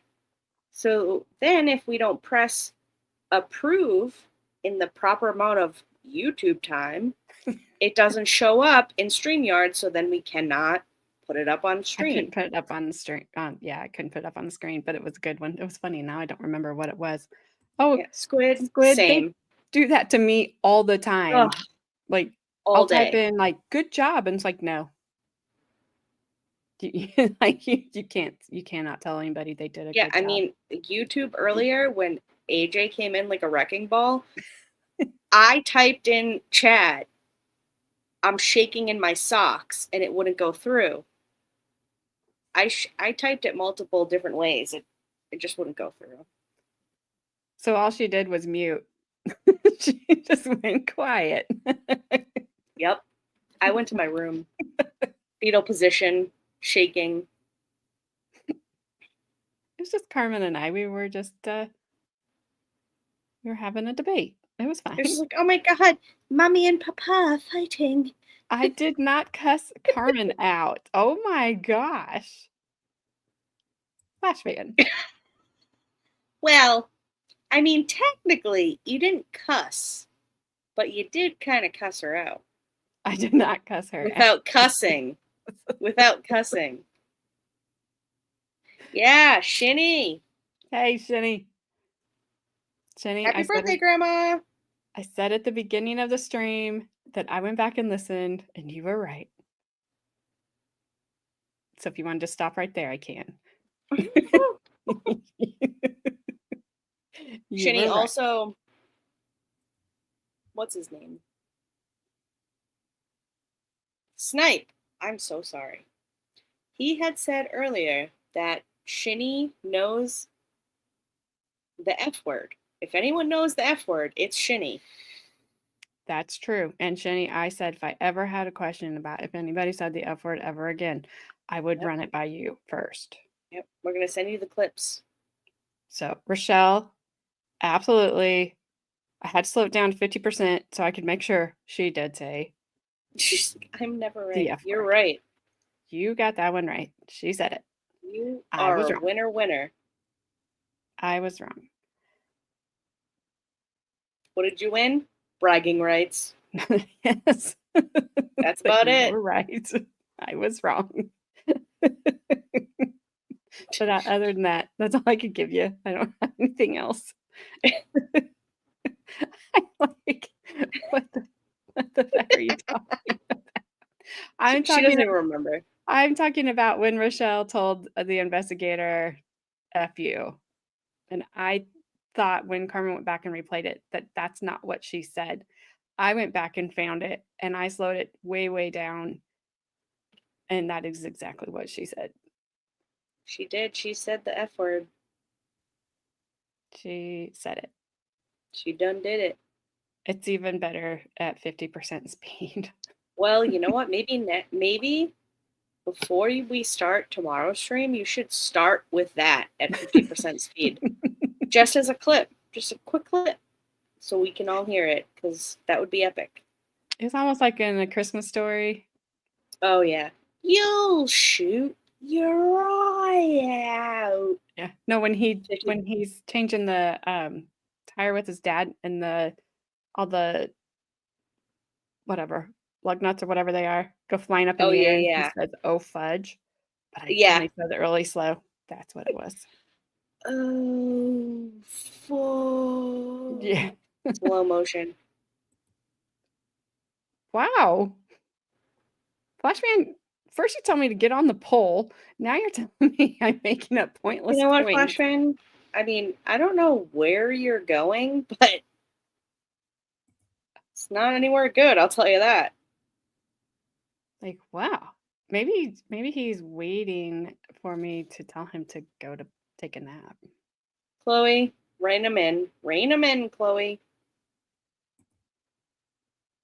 The little went to bed with her dad, so you get alone time. Wow. Wow. You're sleeping in the unicorn canopy bed. It must be so magical. I wish I had it. Caleb, can I have a unicorn canopy bed? Yep. See? Yeah. Wow. He said, yep. That was easy. AJ goes, that was easy. Flashlight fan. Chloe says, learn how to type and spell. Yeah, right? You're on fire tonight. I'm about to No. put you out. I'm sorry, Flash fan. You're on fire tonight.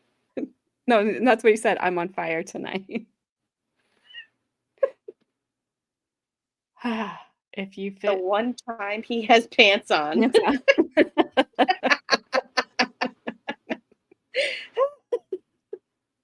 Oh, that's awesome. I got cat news, folks. Cat walked up and cuddled with is that Celestial Nova today, then went back into hiding. So he's growing his balls. Balls. Oh, well, if you're trying to get banned, oops. No. Nice try. Flash fans crushing on Michaels. Michael's these nuts. So, joke's on you. He's not wearing pants. TMI. I kind of feel like there's a lot of people not wearing pants right now. I am wearing pants. I'm not going to ask you to prove it. Thank you. I'm just saying. I will tell you right now. I'm wearing I'm going to pants. believe you on that. I'm going to believe you. I'm going to take your word for it. Yeah. Her mattress is honestly more comfortable than ours, and she has a full-size bed. We have a king-size bed and a more comfortable mattress on order, but 9 to 12 weeks. Holy crap, for the headboard to be made. You're not wearing your own pants. That's what people generally say when stuff is found in their pants that they don't want to claim. These are One not my time, pants. there was a chicken nugget somewhere where it shouldn't be. Flash fan on the pole equals no pants. Wow. What is happening? Did you eat a bad apple or a grape that was fermented in your refrigerator? Wow. Flash fan's drunk off of one bad grape. He's drinking wine unintentionally. He never wears pants. Generally, I think he has shorts on. Genuinely, I I've don't seen him walk away ever from want to his hear desk. about that. Sorry. I just ruined Finn's imagination. Squid. Not wearing pants, but I'm in pajamas. You're gonna sleep in a cool unicorn canopy bed. I'm just gonna Yeah, go what the back heck? up to my boring bed. Whatever. So rude. I'm a unicorn. Carmen got called a unicorn. She's the closest thing I have. She's the left-handed lesbian, which makes her a unicorn. The left-handed lesbian. Yep, that's what somebody said at work to her. They'd never seen a left-handed lesbian before. Is she left-handed? Yeah. I didn't know that. Yep. So. That's hilarious. Yeah, so they called her a unicorn. I'm like, seriously? I mean, seriously, that is kind of I didn't know unicorn-esque. I did not, like, Squid, I'm not a lesbian, but I am left-handed. Squid? I'm not a lesbian. I am left-handed. You know what? Carmen will laugh at that. Oh my gosh. So, yeah, my mom was left-handed and Carmen's left-handed and my nephew's left-handed. We were thinking that Miss Madison might be left-handed, but I don't think so. She might You never be, know. I can never say that word, ambidextrous. Ambidextrous. Ambidextrous. How do you say it, Caleb? Ambidextrous. I said it right. Well, they were all laughing at me before the way I said button. Button. Yeah. Button. Button. Like your butt. Don't say it like that. Button. Button. Happy. And if I said it correctly, because I was reading how it's supposed to be said, I say it baton. Baton. You can have a baton with your Grey Poupon. I can't. Aw. Thanks, Squid. She is pretty awesome. She Holy is one of my besties. They probably never saw an ambidextrous southpaw either. Ooh, that's a good one. That's a good one. Southpaw? Yep. Well, that explains it, Flash fan, right there. You're all right-handed. I'm all right. Oh my gosh, and he follows it up with butt knuckle? Wow.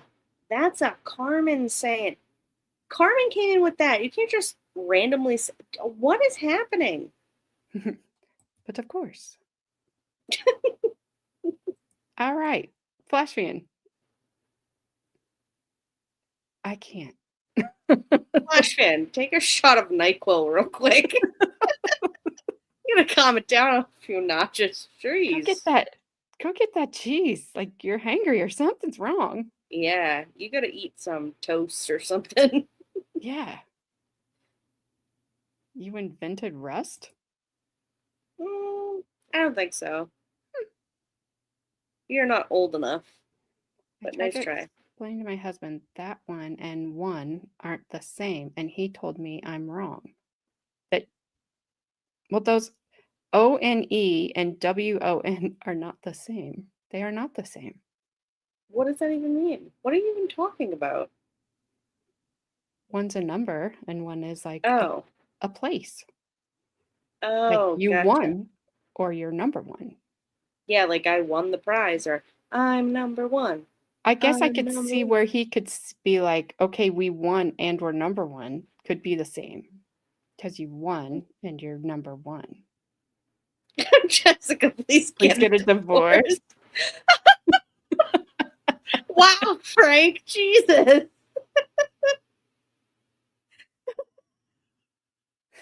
Oh, that they aren't pronounced the same. Oh God, Frank. Now you're making me one. I won. Uh-oh. Two. I won. Can and I have one? two I won. are even worse Two? as are 4, 4, and 4. Get out. That's it. No. It's too late for that. They aren't You pronounced. should have done this earlier. In the earlier stream, you should have done this. Not now. I probably could have got it earlier today. Oh, hey, Robin, hey. That's like a weird riddle. I don't have the brain power for that tonight. Yeah, I could have done that Yeah. one this morning. Yeah, earlier I could have done it. Now, absolutely not. I was like, okay. All right. I'm going to push play and get back to, I'm not asking Gabby what her safe word is. Dear Lord. Flash fan, that's none ya. None ya business. I don't even want to know. I don't care. I don't care what your safe My word husband is. said none ya business. He doesn't even know what I'm talking about. He just randomly said none ya business. Oh, none ya bunions. is what None he your said. bunions. Yeah, is that it? Because don't tell me. Don't answer. But No, that's not that it. would be hilarious. Honestly. None your bunions. None ya bunions.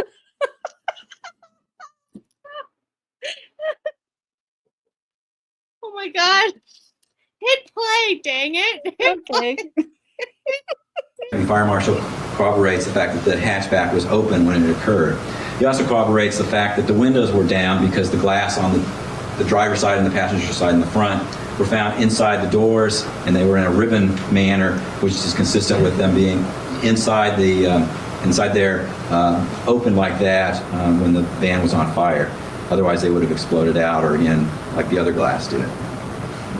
They found the keys. Part of the key is broken off, and the rest of the key was found in the ignition, which is right next to it. Again, corroborating what they said about it.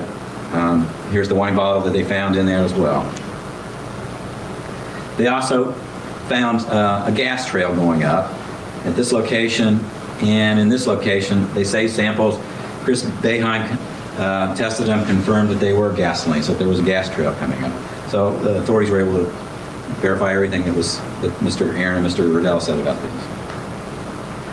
After they burnt the van, they drove away from the site where the van was burned, and they ended up going to another site near Hollis, off the road. It's difficult to get to, where they burnt some of the items that they had used in this case. think it was the gloves, the towels, some of the duct tape, the rope, and a few other items. They set on fire. They didn't completely burn them, but they did set them on fire at this location. Mr. Arendt then dropped Mr. Riddell off at his residence in Hollis, and then he drove over to Cloaca, where he went home and got home 6 in the morning or so.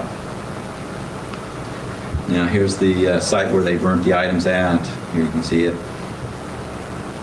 Closer up view of it. You can see some of the rope and where the cloth didn't get burned all the way through.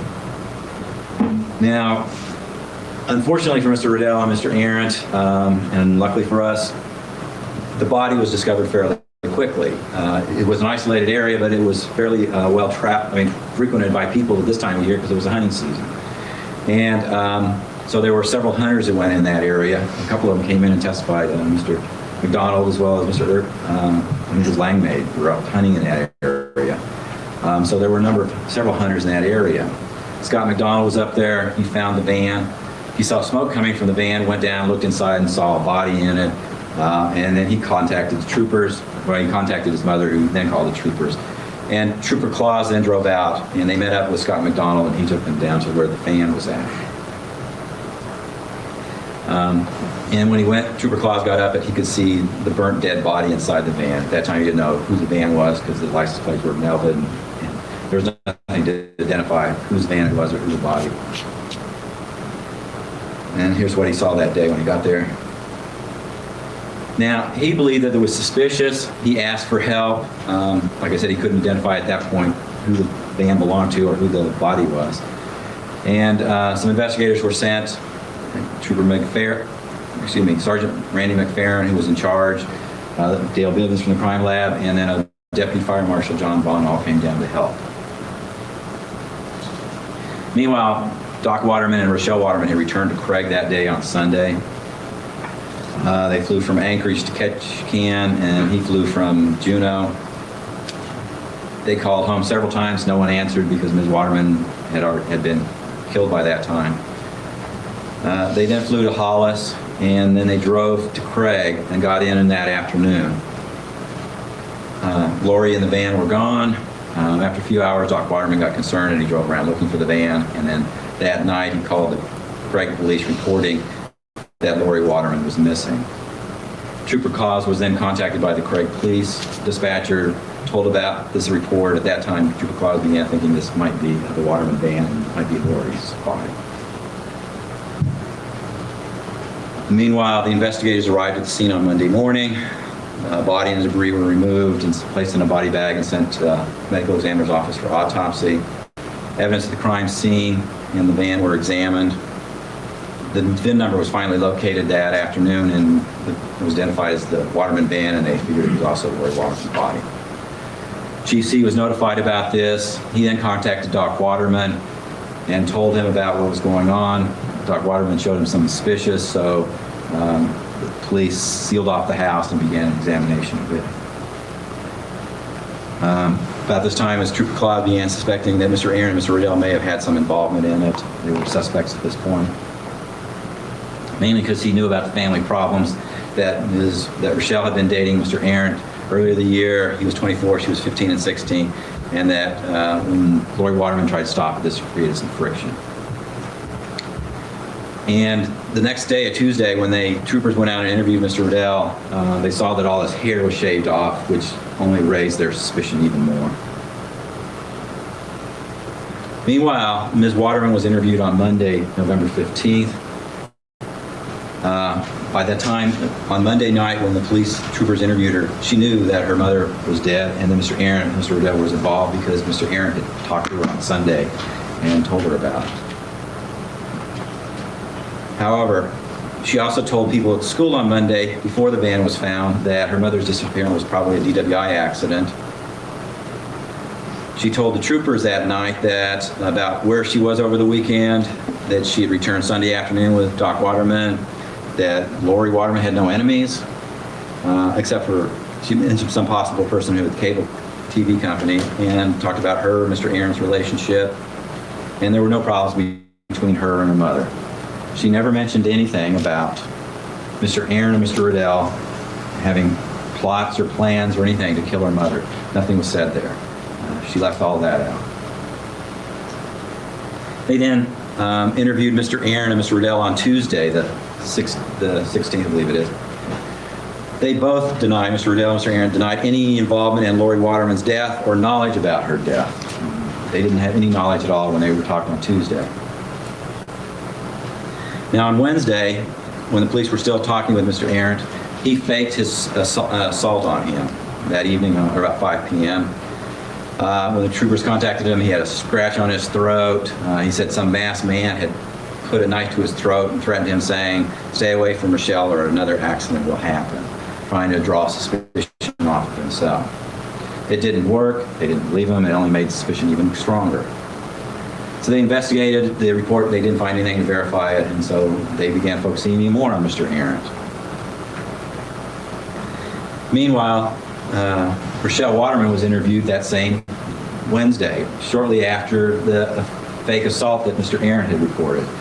She was interviewed. She told them about her and her mother's relationship. The interview starts off saying, "Oh, we had a great relationship, there's no problems."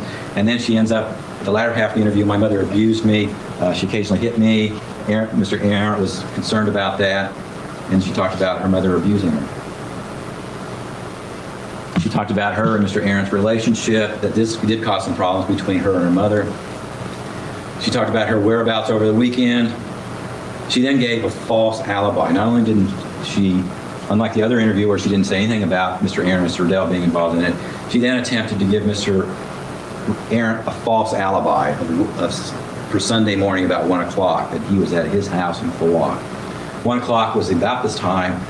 Mr. Riddell was inside the Waterman residence, waiting to pounce on Lauri Waterman, and then jumping on her, and then tying her up and stuff, and then getting her drunk. 1 or 2 o'clock in the morning is when all of this occurred. She's giving an alibi for Mr. Aaron at exactly that time. She then, when they confronted her with Mr. Riddell's and Mr. Aaron's stories that they'd given earlier, that the two of them were together in Hollis, Ms. Waterman admitted that she had lied about it.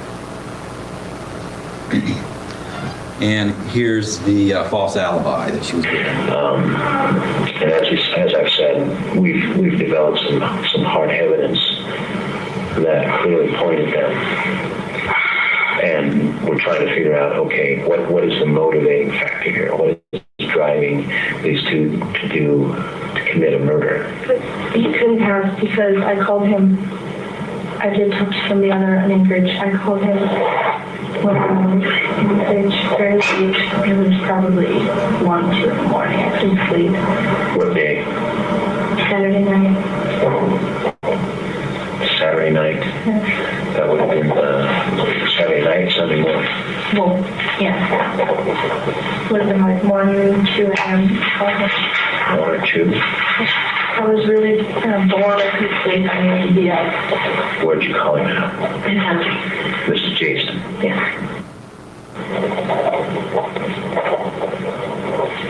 And he was there, and you talked for how long?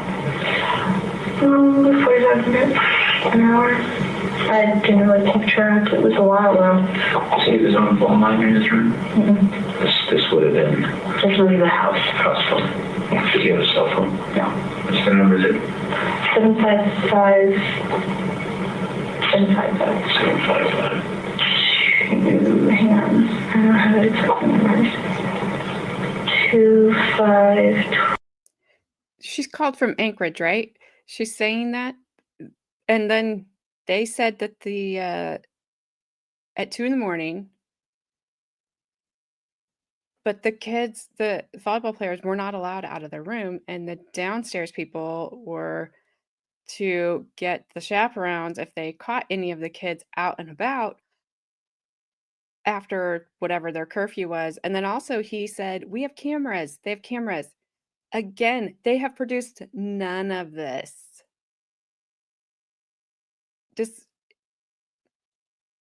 There's no phone records. There's no camera of her being on the phone. So, and she don't even know his number. I don't know. This doesn't mean a lot to me. She doesn't even know his number. Like today, I would understand. If somebody took my phone today, I'd be like, wait, can I write? There's like 5 numbers.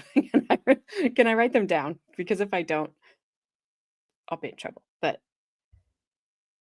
yeah, I that part bothers me. At least, yeah, she said it, but at least then back it up. And you guys have not backed any of the stuff up that she said.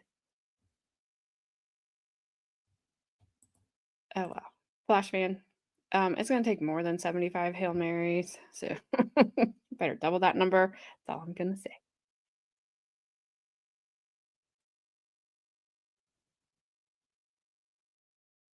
$22, I think. 755-2522. I think. I'm not really sure. Okay. What was the gist of the conversation? How's volleyball going? How's Craig? New Halo 2 game? That kind of stuff. Just BSing for a while. Okay. So he was home at that time. Yes. Anybody else can verify that conversation occurred? No, I wasn't in my hotel room to this day. No, I mean, I need to pay from Where were you staying? the Marriott. Okay, and where did downtown? Yeah, downtown Marriott. And where did you go to use the phone? The lobby.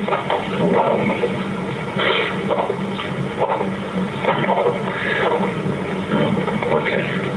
Now again, I understand. It's very important that you don't protect anybody. I know. We're after the truth. And listen, Oh my. Oh yeah, I forgot. That's where she lied. That's where she lied, trying to give him an alibi. Oopsies. Sorry. I forgot she lied for him to try to cover up for him, but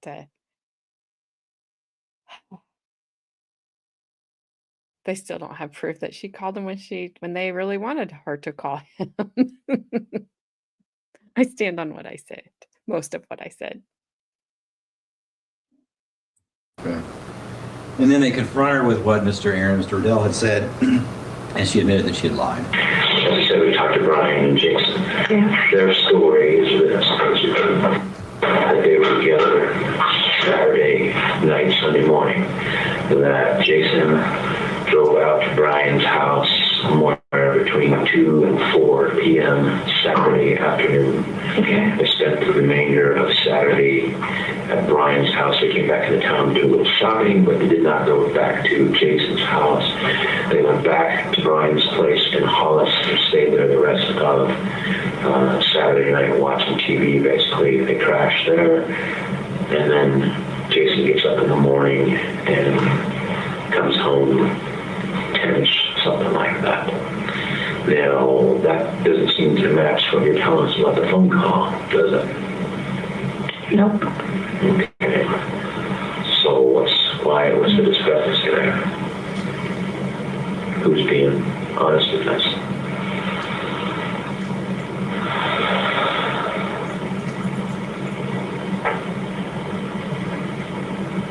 Did you call him? No. So you didn't talk to him on Saturday? No. Okay, why did you tell us that before? I was scared. Okay. The why is important, understand? No. Okay. I understand you're scared, so you didn't talk to him on Saturday. Oh. When was the last time you talked? Tuesday. Before you left? Yes. So you never called him the whole trip? Oh.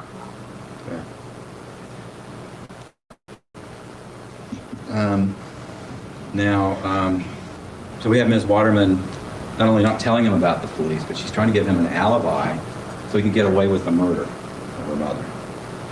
Now, Mr. Aaron was then interviewed again on Thursday. He initially again denying knowing anything about Lauri Waterman's murder. Then he said Mr. Riddell killed Lauri, that Mr. Riddell had asked him to meet him, that he did meet him, and that Mr. Riddell was driving Ms. Waterman's van and that Lauri Waterman was already dead. He did follow the van to the location where it was burned and they set on fire there, but he had no involvement. He's slowly starting to tell the truth about what happened. He then agreed to wear a wire and talk with Mr. Riddell. It was done later that same day, Thursday. The wire was put on Mr. Aaron. He contacted Mr. Riddell at his house in Hollis, and they drove and talked about what was going on. In it, Mr. Riddell made admissions about his involvement in Lauri Waterman's death. However, the two of them said that Mr. Aaron and Ms. Waterman, Rachelle Waterman, were not involved. Neither Jason or Mr. Waterman were involved during the conversation. Meanwhile, Mr. Riddell was arrested that same night on an arrest warrant. Beforehand, they arrested him. They talked with him. He initially, again, denied having any knowledge about Lauri Waterman's death. They confronted him with the glass warrant, the recordings that they had. Then he confessed and admitted about his involvement in Lauri Waterman's death. Mr. Aaron was then arrested the next day based upon Mr. Riddell's confession implicating Mr. Aaron. He also confessed, although he at that point said that Ms. Waterman wasn't involved. He was then interviewed again and then said that Rachelle Waterman had asked him to kill Lauri Waterman. Mr. Riddell was interviewed. He confessed. And as I played at the beginning, early on in my closing arguments here, I played it. He said that he did it to protect Rachelle from her mother and that Rachelle had asked Mr. Aaron to kill her mother. That basically Mr. Aaron was the go-between between the two of them, that Mr. Riddell and Ms. Waterman never talked with each other. In fact, I think all three of them agreed with that it was Mr. Aaron talking with Ms. Waterman and Mr. Riddell, that the two, Mr. Riddell and Ms. Waterman, never talked with each other. It was always through Jason. Discussions were going on. And at that point, Mr. Aaron then was totally cooperative with the troopers. He showed them the site where he waited.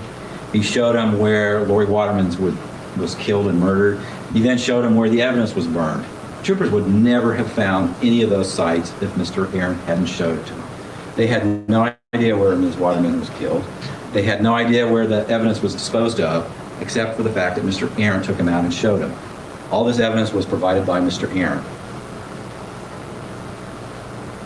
Meanwhile, Ms. Waterman was again interviewed Friday on the 19th. Mr. Riddell and by that time, Mr. Riddell and Mr. Aaron had implicated her in the plot to kill her. She told the troopers about her claim that her mother abused her.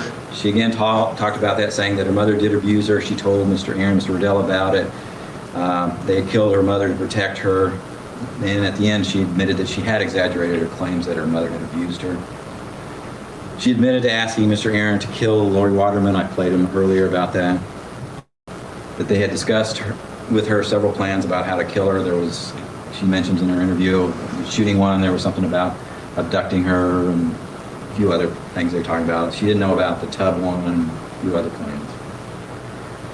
She said that, she initially said that she had tried to call off Lauri Waterman's murder. She said in September, and then in November, she also tried to call that one off. Then later in the interview, she also admitted that in the portion I played, that in November, she didn't call off that murder. She had only called off the one in September, the one that dealt with the shooting plot. At that point, based on all the evidence, the case, Ms. Waterman was arrested for the murder of her mother. Now, the autopsy in this case that was done. Mr. West, is this a good time to take a break? Sure. Okay, I'm sorry to interrupt, but That's okay. we'll go ahead and take a break, ladies and gentlemen, for about 10 minutes. So we'll reconvene at 5 minutes after the hour. You've heard all the evidence, you've heard part of the closing arguments, but it's still not time to begin discussing the case, even among yourselves. And of course, have no contact with the party's witnesses or others, and we'll see you at 5 minutes after. If Counsel and Ms. Waterman could stand by for a moment.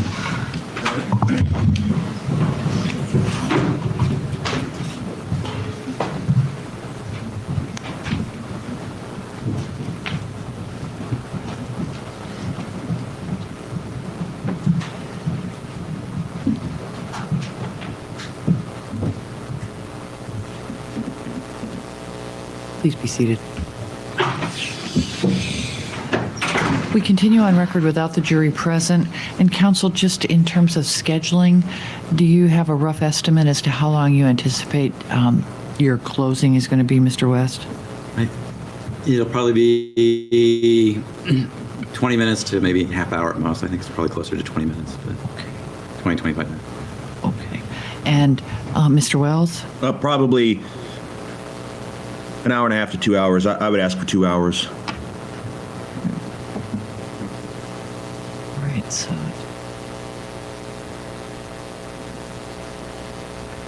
Okay. All right.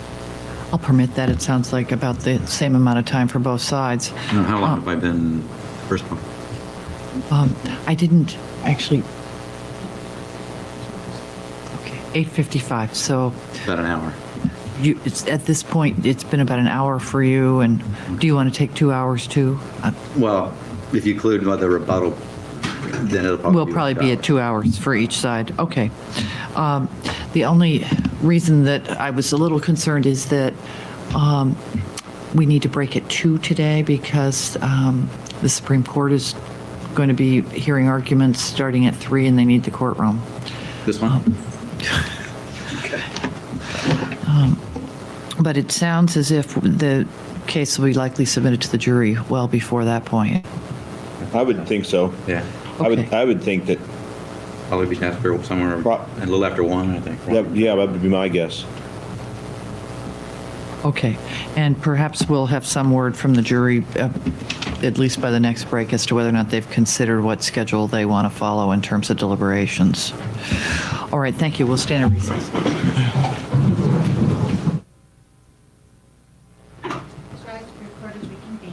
Please be seated.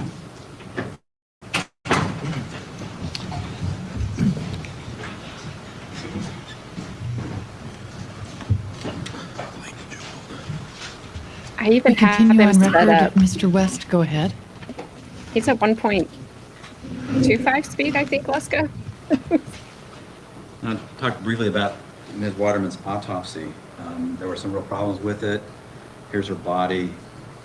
Here's a close-up of it. As you can see, it was badly burned. And when Dr. Falco testified, he said he had to base his opinion on the descriptions that Mr. Aaron and Mr. Riddell had given of how she was killed. The deputy fire marshal's report about what he saw of the body when he first saw of it. And then the autopsy that was done. The body, as I said, was badly burned. They were unable to determine a number of facts. For instance, the throat bones here were all missing because they'd been burnt up in the fire, so they couldn't determine that she'd been beaten there. Suffocation they couldn't determine because her body had been badly burned. The neck obviously wasn't broken because Mr. Riddell wasn't able to break it. And they weren't able to do tests to determine whether she was alive at the time the fire occurred. It's I'm not sure the exact phrase of it, but there's a test they can do to examine the lungs to see if the person is alive when their fire started. They weren't able to do that because of the badly burned condition. They weren't even able to do the alcohol level. The reason that we know, he was nonetheless able to determine that the manner of death was homicide and the cause of death was blunt force trauma based upon the body, what was stated by Mr. Aaron and Mr. Riddell, the fire marshal's report. All of this showed that she was killed by a blunt force trauma. That includes anything that would be like a blunt force, including a suffocation. So all of this information came from, on the autopsy, from the two co-defendants, Mr. Aaron and Mr. Riddell, about how she died, as well as what physically was remained of the body. Now, Mr. Aaron is a witness, or if you want to use that phrase that Mr. Wells does, snitch. Mr. Aaron testified about what happened, and he was the main person involved with Ms. Waterman. Mr. Riddell didn't. Mr. Aaron was the go-between between the two of them. Mr. Riddell never communicated with Ms. Waterman, and Ms. Waterman's, in her statements you heard, says she never communicated with Mr. Riddell. It was always through Mr. Aaron. So the situations about what Ms. Waterman's involved in is a lot of it comes from Mr. Aaron's testimony, it comes from our own statements to the police, and then some other evidence in the case that I've already gone over.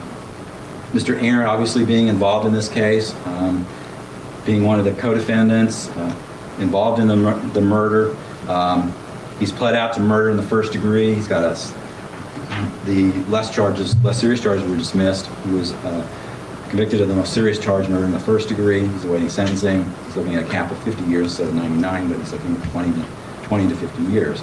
So, I mean, you're obviously going to have some suspicion about him because of it. He also initially denied any knowledge of Lauri Waterman's death and had faked an assault to divert suspicion from him. But then I also remember Rachelle Waterman and Brian Riddell also initially denied having any knowledge of her death as well. It's to be suspected. These are people who committed crimes, and they initially deny having any knowledge. And the truth slowly comes out over time. However, Mr. Aaron has provided accurate information, quite a bit of it, and the troopers were able to verify it. Mr. Riddell killed Lauri Waterman. How do we know that? Because Mr. Aaron told the police. If Mr. Aaron had not told the police this, I think it was on Wednesday or Thursday, that Mr. Riddell killed Lauri Waterman. At that time he said he wasn't involved in it, but that Mr. Riddell was involved in it. And then he agreed to wear a wire and record Mr. Riddell admitting to killing Lauri Waterman. It was only because of that wire that Mr. Riddell then ended up confessing. If it hadn't been for Mr. Aaron telling the police that Mr. Riddell had killed Lauri Waterman and wearing the wire, this would probably be an unsolved homicide. If we just had the body, it'd be difficult to determine what the cause of death was with the burned body. The only evidence that we would have would probably be the flashlight that was recovered from Mr. Aaron's truck. It had Lauri Waterman's DNA on it and Mr. Riddell's DNA on it. But that wouldn't have told us much more about it than that. It would just heighten our suspicion.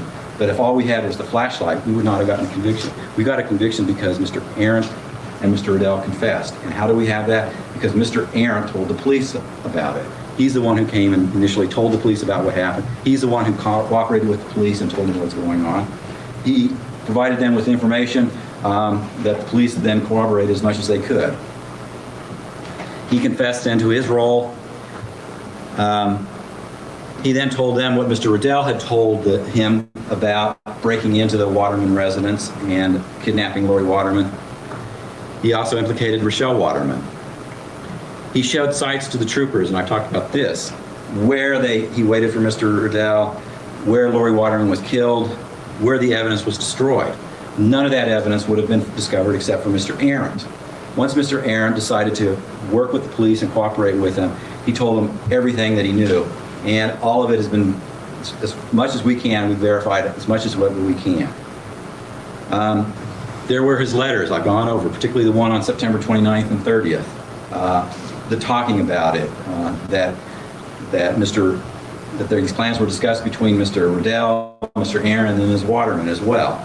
The talking about what was going on, that Mr. Riddell was was the one who was sort of in control of what was going on, and all the letters corroborate what Mr. Aaron's saying.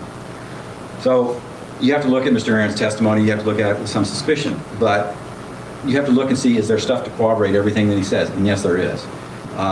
His statement that Ms. Waterman contacted him and asked him to kill his mother. Mr. Riddell said that's what Jason told him at the beginning of the involvement in this case.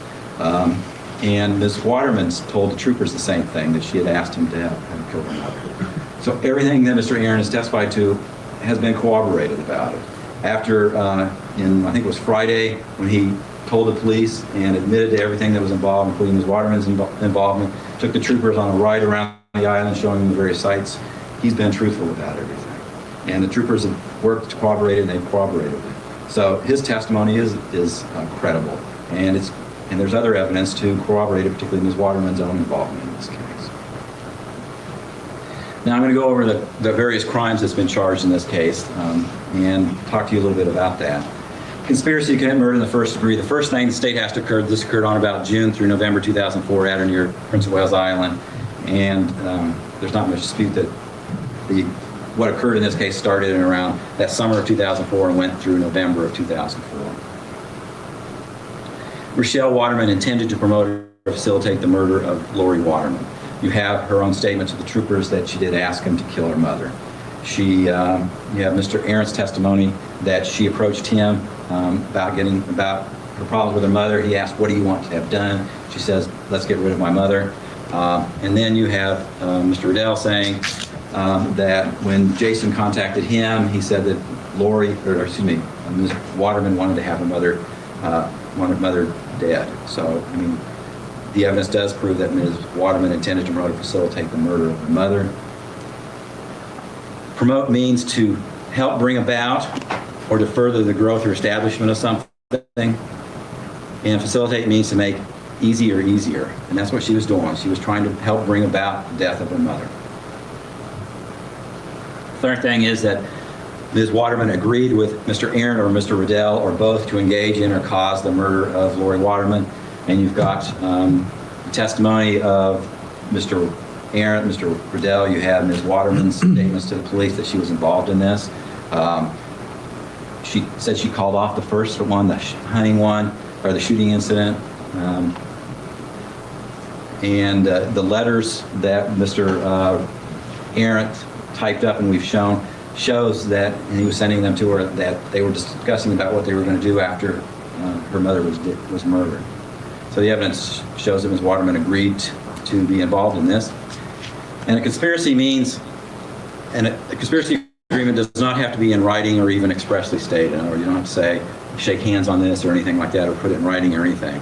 In fact, it's probably generally aren't in writing or expressly stated. It can be an unspoken understanding proven by circumstantial evidence. A defendant can agree to participate in a conspiracy without knowing all of the participants or all the objectives or details of the conspiracy. In other words, if Ms. Waterman hadn't known about, had agreed to the conspiracy, but didn't know that Mr. Riddell was going to shoot her mother, and her mother actually got shot, even though she didn't know that particular aspect of it, she knew she had been involved in it, and she knew that something was going to happen to facilitate this, to cause her mother's death. And so she doesn't have to know all the details about it. She just has to know that there was a conspiracy and that she agrees to be part of it. And in this case, there's no doubt there was a conspiracy. Mr. Riddell and Mr. Aaron were agreeing on this and were working to kill Lauri Waterman, and actually ended up doing so. And Ms. Waterman, Rachelle Waterman, was involved in this, as all the testimony of Mr. Aaron, Mr. Riddell, and particularly the letters that were sent back and forth clearly show she was involved in this. And then the fourth one, that Ms. Waterman or Mr. Aaron or Mr. Riddell, one of the three, committed an overt act in furtherance of the conspiracy. An overt act in furtherance of conspiracy means an act of such character that it manifests a purpose on the part of the actor that the object of the conspiracy be accomplished. A person can be guilty of conspiracy to commit murder in the first degree and the person not be killed. It's a crime to be involved in the conspiracy even if the person's not killed. So if Mr. Riddell had been caught outside the school with a rifle getting ready to shoot Ms. Waterman and was arrested at that point, there's a conspiracy right there. The conspiracy continued because that didn't happen, and it eventually resulted in her death in November. But there was a conspiracy going on at that time right there. There was, as Ms. Waterman told the police, Mr. Aaron testified to, Mr. Riddell, this started before then, and it led up to them coming up with various plans, and this one plan, and it was clear that when he got the rifle and went out there to shoot her, even though he didn't accomplish because he forgot a bolt or got called off, it was nonetheless an act of such character that it manifests a purpose on the part of the actor that the object of the conspiracy be completed. He was getting ready to kill her. So we have a conspiracy at that point in time. We continued on up until Ms. Waterman was killed, but we have a conspiracy then. And so the evidence in this case does prove that Ms. Waterman intended to promote or facilitate her mother's murder, that she agreed with either Mr. Aaron or Mr. Riddell or both to engage in or cause the death of her mother, and that one of the people, in this case Mr. Riddell at least, committed an act in furtherance of the conspiracy. There were more other overt acts. There was, for instance, the buying of the stuff at the stores on Saturday, the tape, the towels, getting the gasoline, and then the breaking into the house. All of those are also overt acts. But the first overt act was clearly the one where the shooting incident occurred. That's an overt act as well. So the conspiracy was committed in this case starting in with that overt act in the end of September, and the conspiracy continued. So Ms. Waterman's guilty. She would have been guilty of conspiracy if Mr. Riddell had been stopped by the police at that point at the shooting incident, because that was an overt act and there was an agreement. Ms. Waterman was part of the agreement. Now there's a defense to the conspiracy to commit murder in the first degree. It's a defense to the charge of conspiracy that Rachelle Waterman was merely present when 2 or more persons agreed to engage in or cause the performance of murder in the first degree. So if somebody were sitting in a room, over here is 2 people talking about killing someone, the fact that they hear it doesn't make them a conspirator. They have to do something to agree to it, to be part of the conspiracy. Merely being present at the place where a crime is discussed or even knowing about criminal conduct in itself makes someone a member of the conspiracy. Furthermore, after a crime has been committed, concealment of one's knowledge of the crime does not make one a participant in the conspiracy. We have Ms. Waterman involved more than just that. She wasn't just sitting around and heard Mr. Riddell and Mr. Aaron talking about this. She actually was communicating with them about the murder. She was actually talking with them about what the plans were. On the shooting one, she tried to call that one off. None of that is what's involved here with the defense. It's far more than just being mere presence, knowing about it, and concealment of one's knowledge by itself isn't enough. Ms. Waterman went further than that. She actually tried to give a false alibi to the police about it. So we're not dealing here with just concealment of knowledge or any of this other stuff. She was actually a person who was involved in the conspiracy. Now, the rest of the crimes all deal with Ms. Waterman's role as an accessory. And the other charges deal with her being an accessory because she was in Anchorage when all the rest of the stuff occurred. And so you need to know what an accessory is. Accessory is somebody who aids and abets. And aids and abet means to help, assist, or facilitate the commission of a crime, promote the accomplishment thereof, help in advancing or bringing it about, or encourage, counsel, or incite as to its commission. So an accessory can include a wide variety of ways of being involved in a crime. You have to do something to either solicit it, or to help it, or assist, or facilitate, promote it, something like that in helping it bring about. The role may be minor, but nonetheless, if you have one of those involvements with an intent that the crime occur, then you're an accessory. Now, a person who aids or abets the commission of crime need not be present at the scene of the crime. As in this case, Ms. Waterman wasn't here, but she can be just as guilty as an accessory, even though she's 600 miles away or whatever it was at the time this occurred up in Anchorage. Concealment of knowledge that a crime is about to be committed or has been committed does not, standing alone, make a person legally responsible for the conduct of another. And Ms. Waterman's concealment of knowledge that the crime is or about to be committed, there's more than just that in this case. She has more involvement than just simply knowing about it. Now, I'm going to give an example which I frequently give, that's a bank robbery. It makes it understand a little bit easier. What we have are 6 people sitting around.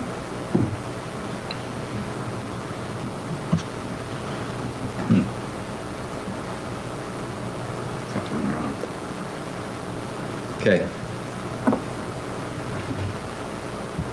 Person 1 says, let's rob the National Bank downtown, and talks about the plans with them. Now, he doesn't go up to the bank with them when it's robbed.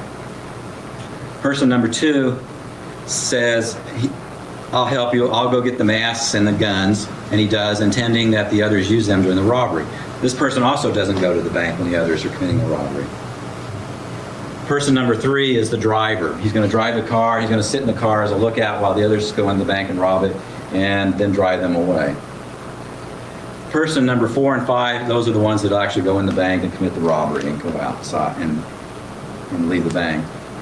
Person number 6, he's also sitting there, he's just sitting around listening. He doesn't discuss the bank robbery, he doesn't have anything to do to help them, he just sits there and listens to what's going on. Now, persons number 4 and 5, they're called the principals. Principals are the ones that commit the actual crime. They're the ones that commit the actual robbery, and they're called principals. The accessories 1, 2, and 3, they don't actually go in the bank and commit the robbery, but they're accessories because they do something to solicit it, help in the planning, or help in some manner in that it be committed. So they're accessories, and they'd be guilty of bank robbery as well. Now, person number 6 didn't commit any crime. All he did was just listen to what they were saying. He didn't do anything. He didn't get involved in the discussion. He didn't help them or do anything. He just knew about it. So under the law, that does not make him an accessory. Now, murder in the first degree, what I'm going to do on these crimes is talk to you about the person who actually committed the crime, because that's one of the elements that we have to prove is Ms. Waterman. Now, as to murder in the first degree, as to Mr. Riddell or Mr. Aaron, we had to show that Mr. Riddell or Mr. Aaron were both intended to cause the death of another person. They testified that they intended to kill Lauri Waterman. Mr. Riddell or Mr. Aaron or both caused the death of Lauri Waterman. Mr. Riddell testified that he killed her. And finally, this occurred on or about November 14, 2004, at Prince of Wales Island. There's no dispute about that. So it's clear murder in the first degree occurred. Now, as to Ms. Waterman, we have to show first that each element of the crime of murder in the first degree was committed by some person or persons, and that's clearly done in this case. Mr. Riddell and Mr. Aaron committed murder in the first degree. Secondly, that Ms. Waterman intended to promote or facilitate the commission of the crime of murder in the first degree. That she intended that that her mother be dead, be killed, murdered. That these individuals, Mr. Riddell and Mr. Aaron, caused the death of her mother. That she intends to somehow that this be promoted, that this occur, that this happen in some manner, or that it be facilitated. That she intended for this to happen. And you've listened to the tapes of her statements, Mr. Aaron and Mr. Riddell's testimony and stuff, and it was clear from that, beyond a reasonable doubt, that she intended that her mother be killed. That with respect to her death of her mother, Rachelle Waterman acted intentionally. Fourth, that she aided and abetted Mr. Riddell or Mr. Aaron or both in planning or committing the crime, or solicited Mr. Aaron or Mr. Riddell or both to commit the crime of murder in the first degree. And she did. Mr. Aaron said that she came to him and asked him to help her kill her mother. Mr.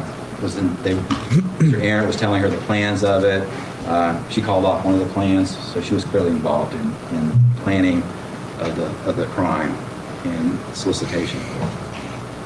And then finally, we have to show this occurred on about November 4th, 2004, at or near Prince of Wales Island. Now, the death occurred on the 14th, so that's why that date's there. Her involvement predates it, but it doesn't matter that the fact that the indictment says on or about November 14th. If it shows that this crime occurred and it occurred on or about November 14th, then that makes the person guilty. The fact that she was involved in the planning of this for a couple of months ahead of time doesn't alter the fact that the death in this case, which is what the murder is involved in, occurred on November 14th, and her involvement did predate that, but as long as we show that it occurred on or about November 14th, that's sufficient. And so the evidence does prove that this occurred on or about November 14, 2004, at or near Prince of Wales Island. As a result, Ms. Waterman is guilty of murder in the first degree. Now, the kidnapping charge. As to Mr. Riddell and Mr. Aaron, what we have to have proven was that Mr. Riddell or Mr. Aaron are both knowingly restrained Lauri Waterman. Mr. Riddell testified about how he tied her up, put tape around her, and then forced her to drink alcohol, and then put her in the van and tied her up and stuff. So Mr. Riddell clearly restrained her. The restraint was intent to inflict physical injury. Death includes physical injury. I mean, physical injury obviously includes death too. That's injuring somebody to the point where they die. So the restraint was by Mr. Riddell was with intent to inflict physical injury, in this case, death. And third, this occurred on about November 14th, 2004, at or near Prince of Wales Island. There's no dispute about that. So the evidence, even though they didn't plead out to it, nonetheless proves beyond a reasonable doubt that at least Mr. Riddell is guilty of kidnapping. As to Ms. Waterman, what we have to show is that each element of kidnapping was committed by some person or persons. Clearly, Mr. Riddell committed the crime of kidnapping. That Ms. Waterman intended to promote or facilitate the restraining of Lauri Waterman. She knew that they were going to kill her. That there were various plots talked about, including going in and killing her. And so she intended to promote or facilitate her being restrained while she was being killed. She intended that her mother be physically injured. Clearly, she intended, as you could hear on the tapes of her statements, that she intended her mother to be dead. And so she clearly intended that her mother be physically injured. And she aided and abetted them in some manner in planning or soliciting or committing the crime. And she did. And then finally, this occurred on about November 14, 2004, at Prince of Wales Island. So Ms. Waterman is guilty of kidnapping. Burglary in the first degree, what you have to show on this one is first, Mr. Riddell entered to remain unlawfully in a dwelling. He testified that he did break into the place. He did so with intent to commit the crime of murder, kidnapping, or assault in the building. Clearly intended to kidnap her and then take her to another site where he was going to murder. And this occurred on about November 14, 2004 at or near Prince of Wales Island. There's no dispute about that. So the evidence proves beyond a reasonable doubt that Mr. Riddell committed burglary. As to Rachelle Waterman, we have to show that each element of burglary in the first degree was committed by some person or persons. We've done that. Mr. Riddell committed it. She intended to promote or facilitate the entering on remaining unlawfully in the dwelling. She did. She knew that that was going to be that weekend. She was going to be home alone. That Mr. Riddell, Mr. Aaron could break in there and get her and kill her. So she knew that they were going to go in and get her if they're in her residence. She intended that the crime of murder or assault or kidnapping be committed. Fourth, that Ms. Waterman aided or abetted Mr. Riddell or Mr. Aaron both planning or committing the crime of burglary or solicited them to do so, and she did. And then finally, this occurred on about November 14, 2004 at or near Prince of Wales Island. Who shoots by accident and shoots a bystander. If he's shooting to try to stop these crimes, everybody who's part of the crime, the principals and accessories, would be guilty of murder in the second degree. It's called felony murder. And what we have to show is that Rachelle Waterman committed the crimes of burglary or kidnapping as previously defined in the instructions, and I've shown that she was guilty of an accessory of burglary and kidnapping. That in the course of or in furtherance of the crime or immediate flight from that crime, any person caused the death of Lauri Waterman, and that's what happened. And that this occurred on about November 14, 2004 at or near Prince of Wales Island. And that's the situation here. So she'd be guilty of what's called felony murder.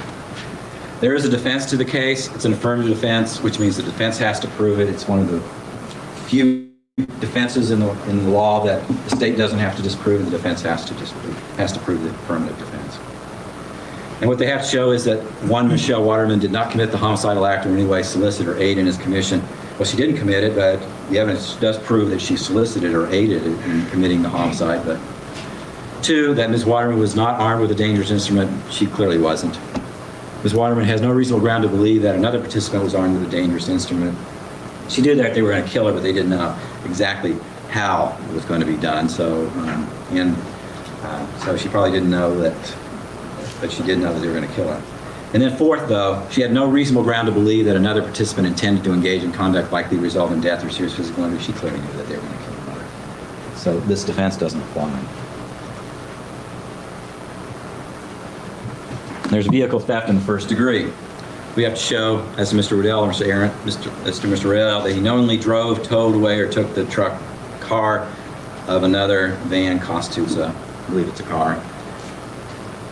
That when he initially drove, towed away, or took the car or truck, he had no right to do so or any reasonable ground to believe he had such a right. He didn't. And this occurred on about November 14, 2004 at or near Prince of Wales Island. And that's correct. Now, the vehicle theft, what you have to show as to Ms. Waterman is, first of all, that each element of the vehicle theft was committed by some person or persons, yes. Two, that she intended to promote or facilitate the driving, towing away, or taking the car or the truck of the van in this case. She knew that they were going to kill her, although she didn't have specific knowledge. The vehicle theft may be a little weaker than the other ones because they didn't tell her all the specifics about it, but she knew that they were planning on doing all this. And she was able to tell everybody the next day about the DWI accident that occurred when her mother was. With regard to the drawing, towing, and taking away the vehicle, had no right to do so or any ground to believe she had such a right, and she didn't have any right to tell him to do, for Mr. Riddell to do this, to tell him to go ahead and take the van or anything like that. And then fourth, she aided and abetted in planning or committing the crime or solicited him, and she did do that. And then finally, this occurred on about November 14, 2004 at or near Prince of Wales Island, and that's no doubt about that. As to tampering with physical evidence, as to Mr. Riddell and Mr. Aaron, what we have to show is that they, Riddell or Mr. Aaron, are both destroyed, mutilated, altered, suppressed, concealed, or removed physical evidence. They clearly did that. The fire pile near Holocite was physical evidence. In addition, the van and the body were physical evidence. The body is physical evidence, and they clearly destroyed that. They clearly destroyed, mutilated, altered, and suppressed it. Two, that their intent was to impair the accuracy or availability of the evidence in an official proceeding or criminal investigation, or had the intent to prevent the institution of an official proceeding. They clearly intended to hide the fact of her death, how she died, and stuff like that. That's why they burnt the van and the body in it, as well as the items at the fire scene near Hollis. And then this occurred on about November 14, 2004 at or near Prince of Wales Island. There's no dispute about that. As to Ms. Waterman, what we have to show is that each element of the crime of tampering was committed by some person or persons that was done in this case. That she intended to promote or facilitate the destroying, mutilating, suppressing, concealing, or removing physical evidence. She may not have known exactly what they were going to destroy, but she knew that there was going to be evidence destroyed in this case. So while she may not have specifically known what each specific item was going to be destroyed, she knew that there was going to be physical evidence destroyed or altered or concealed in some manner. 3, with respect to that she intended to impair its accuracy or availability of the evidence in an official proceeding or criminal investigation, or had the intent to prevent an institutional official proceeding. She didn't want this evidence to be around to implicate Mr. Aaron, Mr. Riddell, or herself. That she aided or abetted him or in planning or committing the crime of tampering or solicited him to commit the crime. And the evidence proves this. And then finally, this occurred on about November 14, 2004 at near Prince of Wales Island. Now, one last thing I want to talk to you about is Ms. Waterman. She's 16 at the time it occurred, 17 now. She's a young woman. Some people would have difficulty convicting someone at that age in this case. And that really shouldn't be involved in this case at all. First of all, the law says that somebody who's 16 or 17 years old and commits or is an accessory to murder is treated the same as an adult. Their age makes no difference. Once you get 16 or 17 and you kill somebody or you're involved in killing somebody, murdering them, I should say, you're getting involved in adult activities and you're held to the law legally holds you to the standard of an adult. In addition, one of the instructions the judge read you at the beginning of the trial says, I rely on you to determine the facts. This must be done by relying solely upon the evidence received in this trial. You must not be governed by mere sentiment, conjecture, sympathy, passion, prejudice, public opinion, or public feeling, but must base your conclusion only upon a fair consideration of the evidence. And that means any feelings you may have involved. If you have any sympathy, give them to Lauri Waterman. In this case, there shouldn't be any involvement. 3-minute warning. 3 minutes. Dear heavens. 3-minute warning. Wee woo, wee woo, wee woo. We can do it. We can do it. We got this. Let's go. I mean, we all know the case now. Forward, backwards, everything in between. All right, 3 minutes. We got it. We got it. Any sympathy or anything like that. Your job is to be judges and take it on fair consideration of the evidence in this case. A person who kills or an accessory to a person to one mother, the word for it is matricide. And there's another word called patricide for killing one's parents. Unfortunately, children do kill their fathers and their mothers. It occurs. It's rare, but it occurs, and that's what occurred in this situation. If it didn't occur, we wouldn't have a word for it. It's called matricide.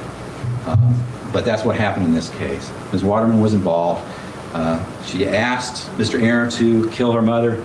She was involved in discussing plans with him. She even called one of the plans off. She told him about being alone, that being a weekend that they could do it. She was involved in this case. She was involved in the murder of her mother. She committed what's called matricide. It's a homicide. It's a murder. The evidence proves her guilt beyond reasonable doubt. And her being either female or male or 16, 17, 20, 25, 30, or 35 years of age is irrelevant. The evidence in this case proves beyond reasonable doubt her involvement in her mother's death. Her involvement is more than just knowing about it. She solicited it. She was talking about the plans that were going on about it. She was making plans for what was going to happen after her mother's death was involved. She told them about the weekend being available, and that was it. They talked about killing her that weekend. When she got back, she was telling people, giving false stories about her mother dying in a DWI accident, even though she had known that because she had been told the day before about Mr. Aaron that they had killed her. She then tries to give a false alibi to the police to get Mr. Aaron off of the crime, to get the police away from Mr. Aaron. Her involvement was more than just knowledge. She was an accessory. She was involved in the conspiracy to kill her mother. As a result, the evidence in this case proves her guilt beyond a reasonable doubt, and so the state requests her verdicts finding Ms. Waterman guilty of conspiracy to commit murder in the first degree, murder in the first degree, murder in the second degree, kidnapping, burglary in the first degree, vehicle theft in the first degree, tampering with physical evidence. Thank you. Lights, please. Thank you, Mr. West. Mr. Wells? Can I have a few minutes, Your Honor, to kind of get a couple of things arranged before I begin? Why don't we take a You can't, sir. You can just have till tomorrow. Good. I'm grief. sorry, but reasonable doubt. I'm sorry, sir. No. No, absolutely not. No. Wow. No, Frank cannot have a few days off. We're here. You're here. We're here. You're here. Are you in it or on it? I'm not sure. Get a cup of coffee, run some laps. It's January, February in Alaska, I think, when this took place. So you go run outside. You'll wake up, sir, defense attorney. Absolutely. Oh my goodness. I knew that was going to be a struggle. I knew it was going to be bad. I just didn't know it was going to be How that bad? bad. Yeah. It's bad, but how bad was it? I mean, my gosh, he rehashed the whole entire case. Like, Well, I guess that's part of closing statements there. I guess it's like, hey, remember day one when you came? Like, we're starting there, hour by hour, minute by minute, and we're just going to build. Okay. I'm just going to build my case. I should have already done that, but I'm going to do it again and then again and again and again. Just 2 hours. Yep. Just like Legos. I, Building the tower. But he failed. He failed that project. nobody was paying attention. I wasn't paying attention. I tried. At the end, I wanted to pay attention. Nobody paid attention. Bah! Exactly. Let's go. Bah! 0 to minus 20 degrees up there. Good. Ugh. No. No. Yes. Ah. I have better words that I won't say. That was horrible. I have at least 3 off the top of my head. This was not the closing to pair with good wine. See, Absolutely. I could make This a is really not- bad joke right now because Lauri Waterman would have said the same thing. Sorry. You know, she would have. Even though she wasn't a big drinker. But yeah. Sadist you are. Anyone else listening to Pet Sounds by the Beach Boys and caressing their meat? No. No, there's no caressing of meat. Ever. Thank you. Pet Sounds by the Beach Boys? Nope. That doesn't sound like a thing. But I'm pretty sure you're the only one. Heidel, if I could give you those back, I would. Trust me. That was torture. Pure torture. I That don't was the even- worst. It was awful. It was awful. No way. The I will not. Oh, God. No.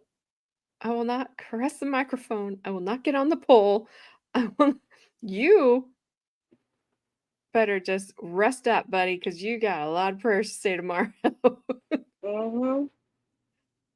That's the I truth. I don't even Ronnie's like, what? Yeah. Flashbang? yeah. Oh, Ronnie, you just stepped in. You should go back. Yeah, Ronnie, when he was telling me to get on the pole. Flashman was clearly influenced by Lucifer himself. Something. I don't know. Someone's got a hold of him. He didn't. Something does get a hold of him. I like it when I'm not the creepy one in chat.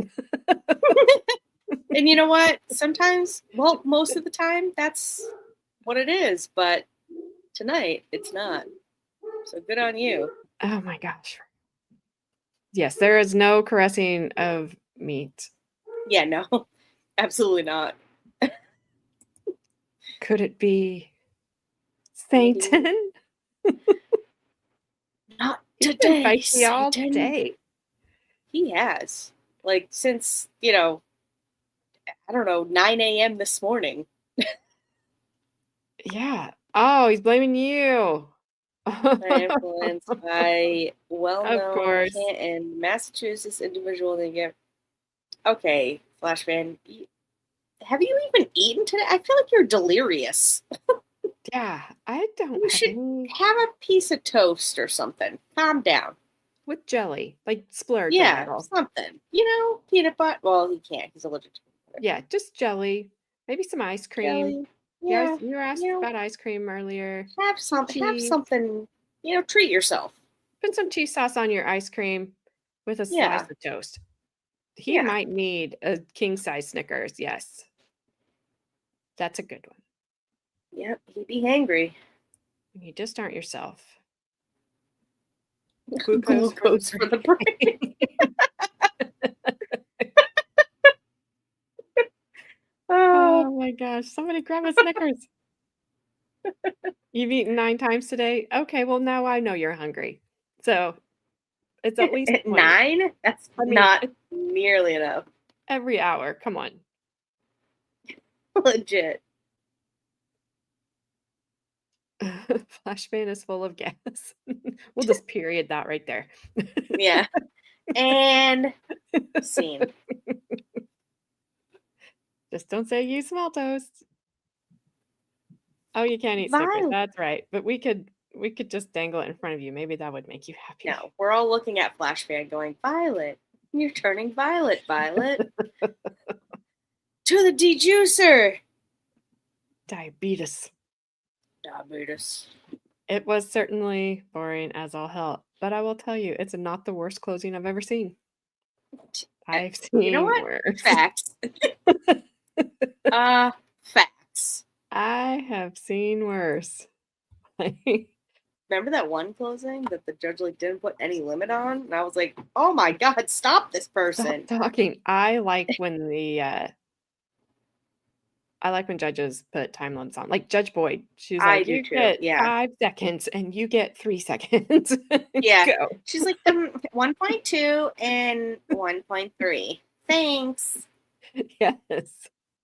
If you piss Judge Boyd off, her flowers start to wilt. I think they might attack you. Her pocketbook on the side there just starts to turn gray with a sad face. I think it just starts slapping you upside the head. Just Like an old lady just when she randomly sees starts somebody with her floating. fur. Yeah. Like trying to duck, but you Manifests an can't. old woman just like whacking you in the face with it. Did you take pot today? I mean, I feel like he did. First I time. What? There's no period talk.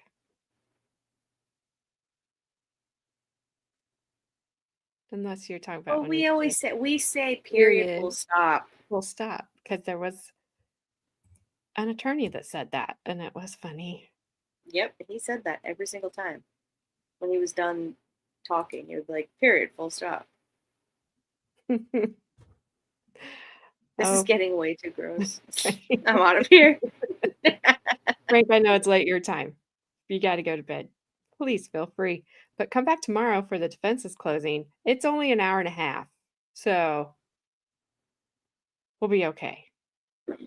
And he's way better. I think we might actually get something out of his closing other than, and stuff. Hopefully. Have a great night, Frank.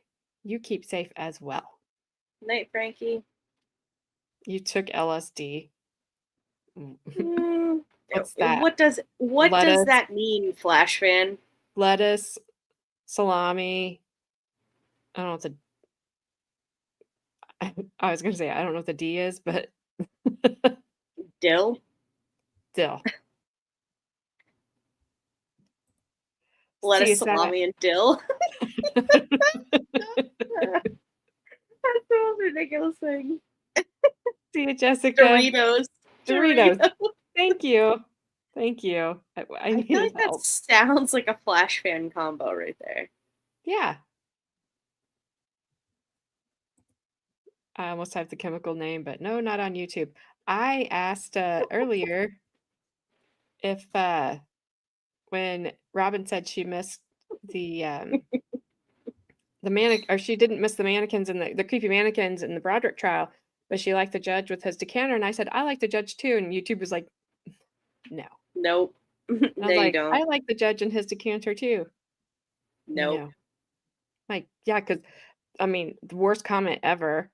I could have wrote the judge should F off, and I broke that his would have went through. decanter on the side of his head. It'd been like, okay, Yep.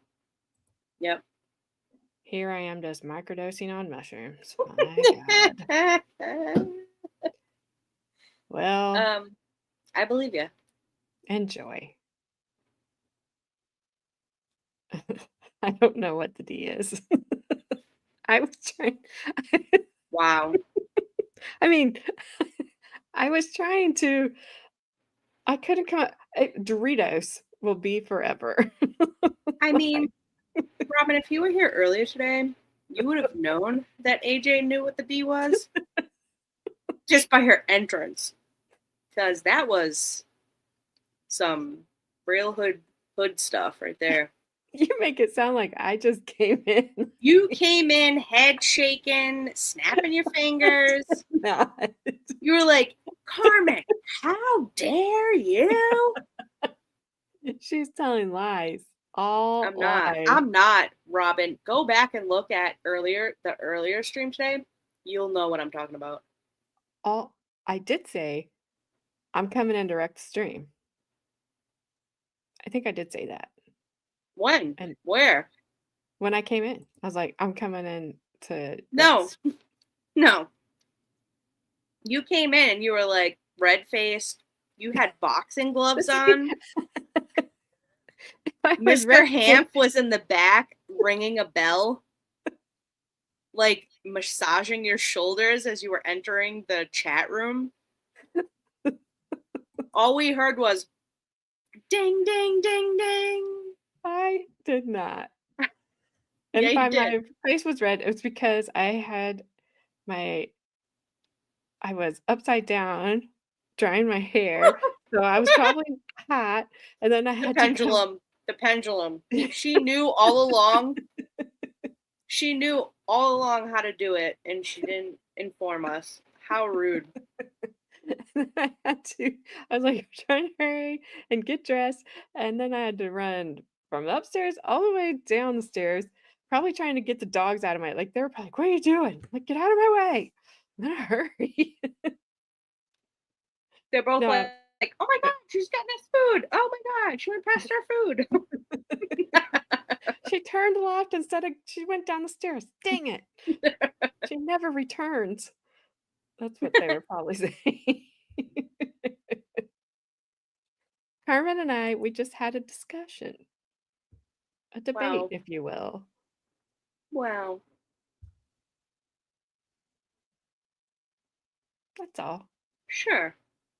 I did not come in like Alan. Okay, Alan Jackson. I You kind of like him. So Well, you kind I'll of did take a that little one. bit. I'll take that one. I mean, But if I now would that you went back and like proved all of what you were saying, you you were literally Alan Jackson.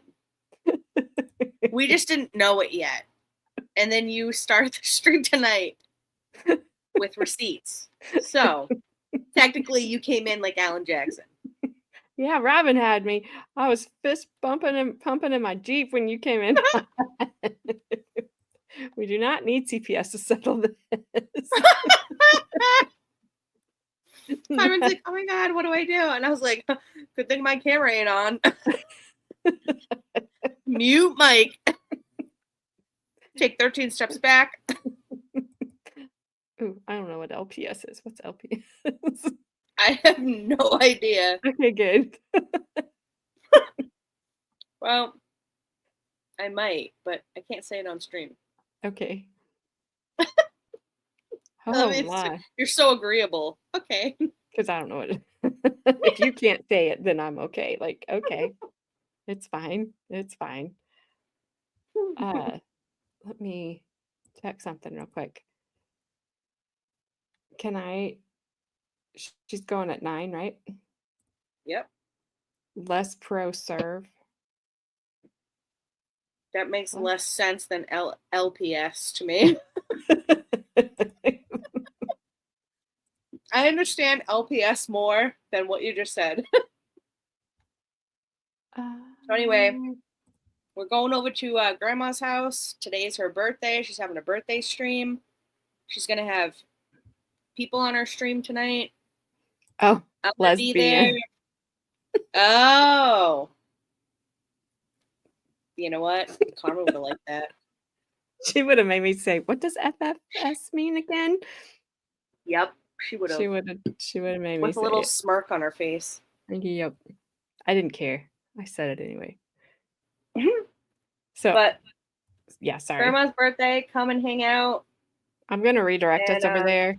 I normally don't yep. redirect to Grandma because of the kids, but it's her birthday. So, she should be starting. Hopefully she's on time. She's generally on time. Yeah, she usually is. She should. Yeah, usually. For fart's For sake. fart's sake.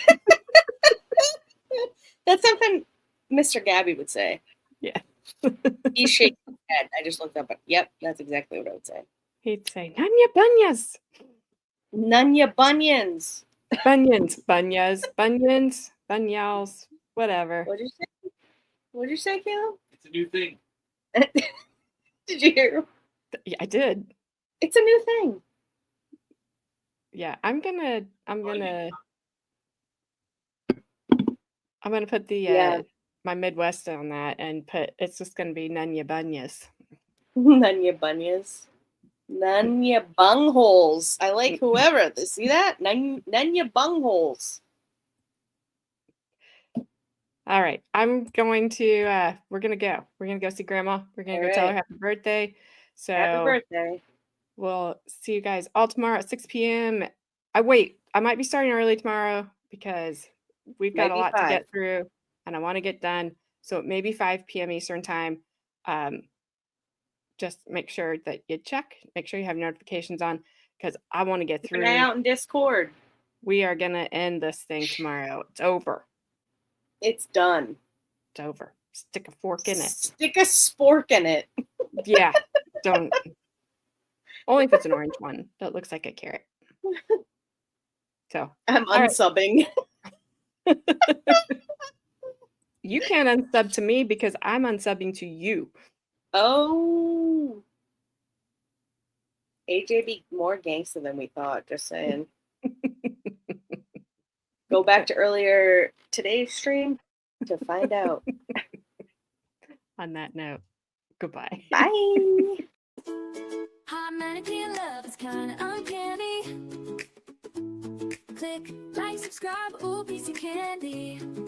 Looking for my spotlight, chasing my vibe. Still looking for my credibility online. Ooh, hot mannequin love, candy on the floor, don't pick it up. Chasing all the clicks, chasing all the views. Credibility's hiding, but I'm bringing you the news.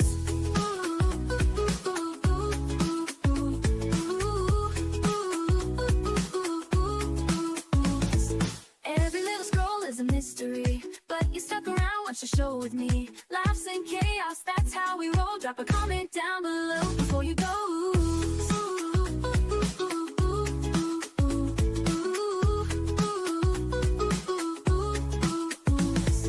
Every little scroll is a mystery, but you stuck around, watch the show with me. Laughs and chaos, that's how we roll. Drop a comment down below before you go. Ooh.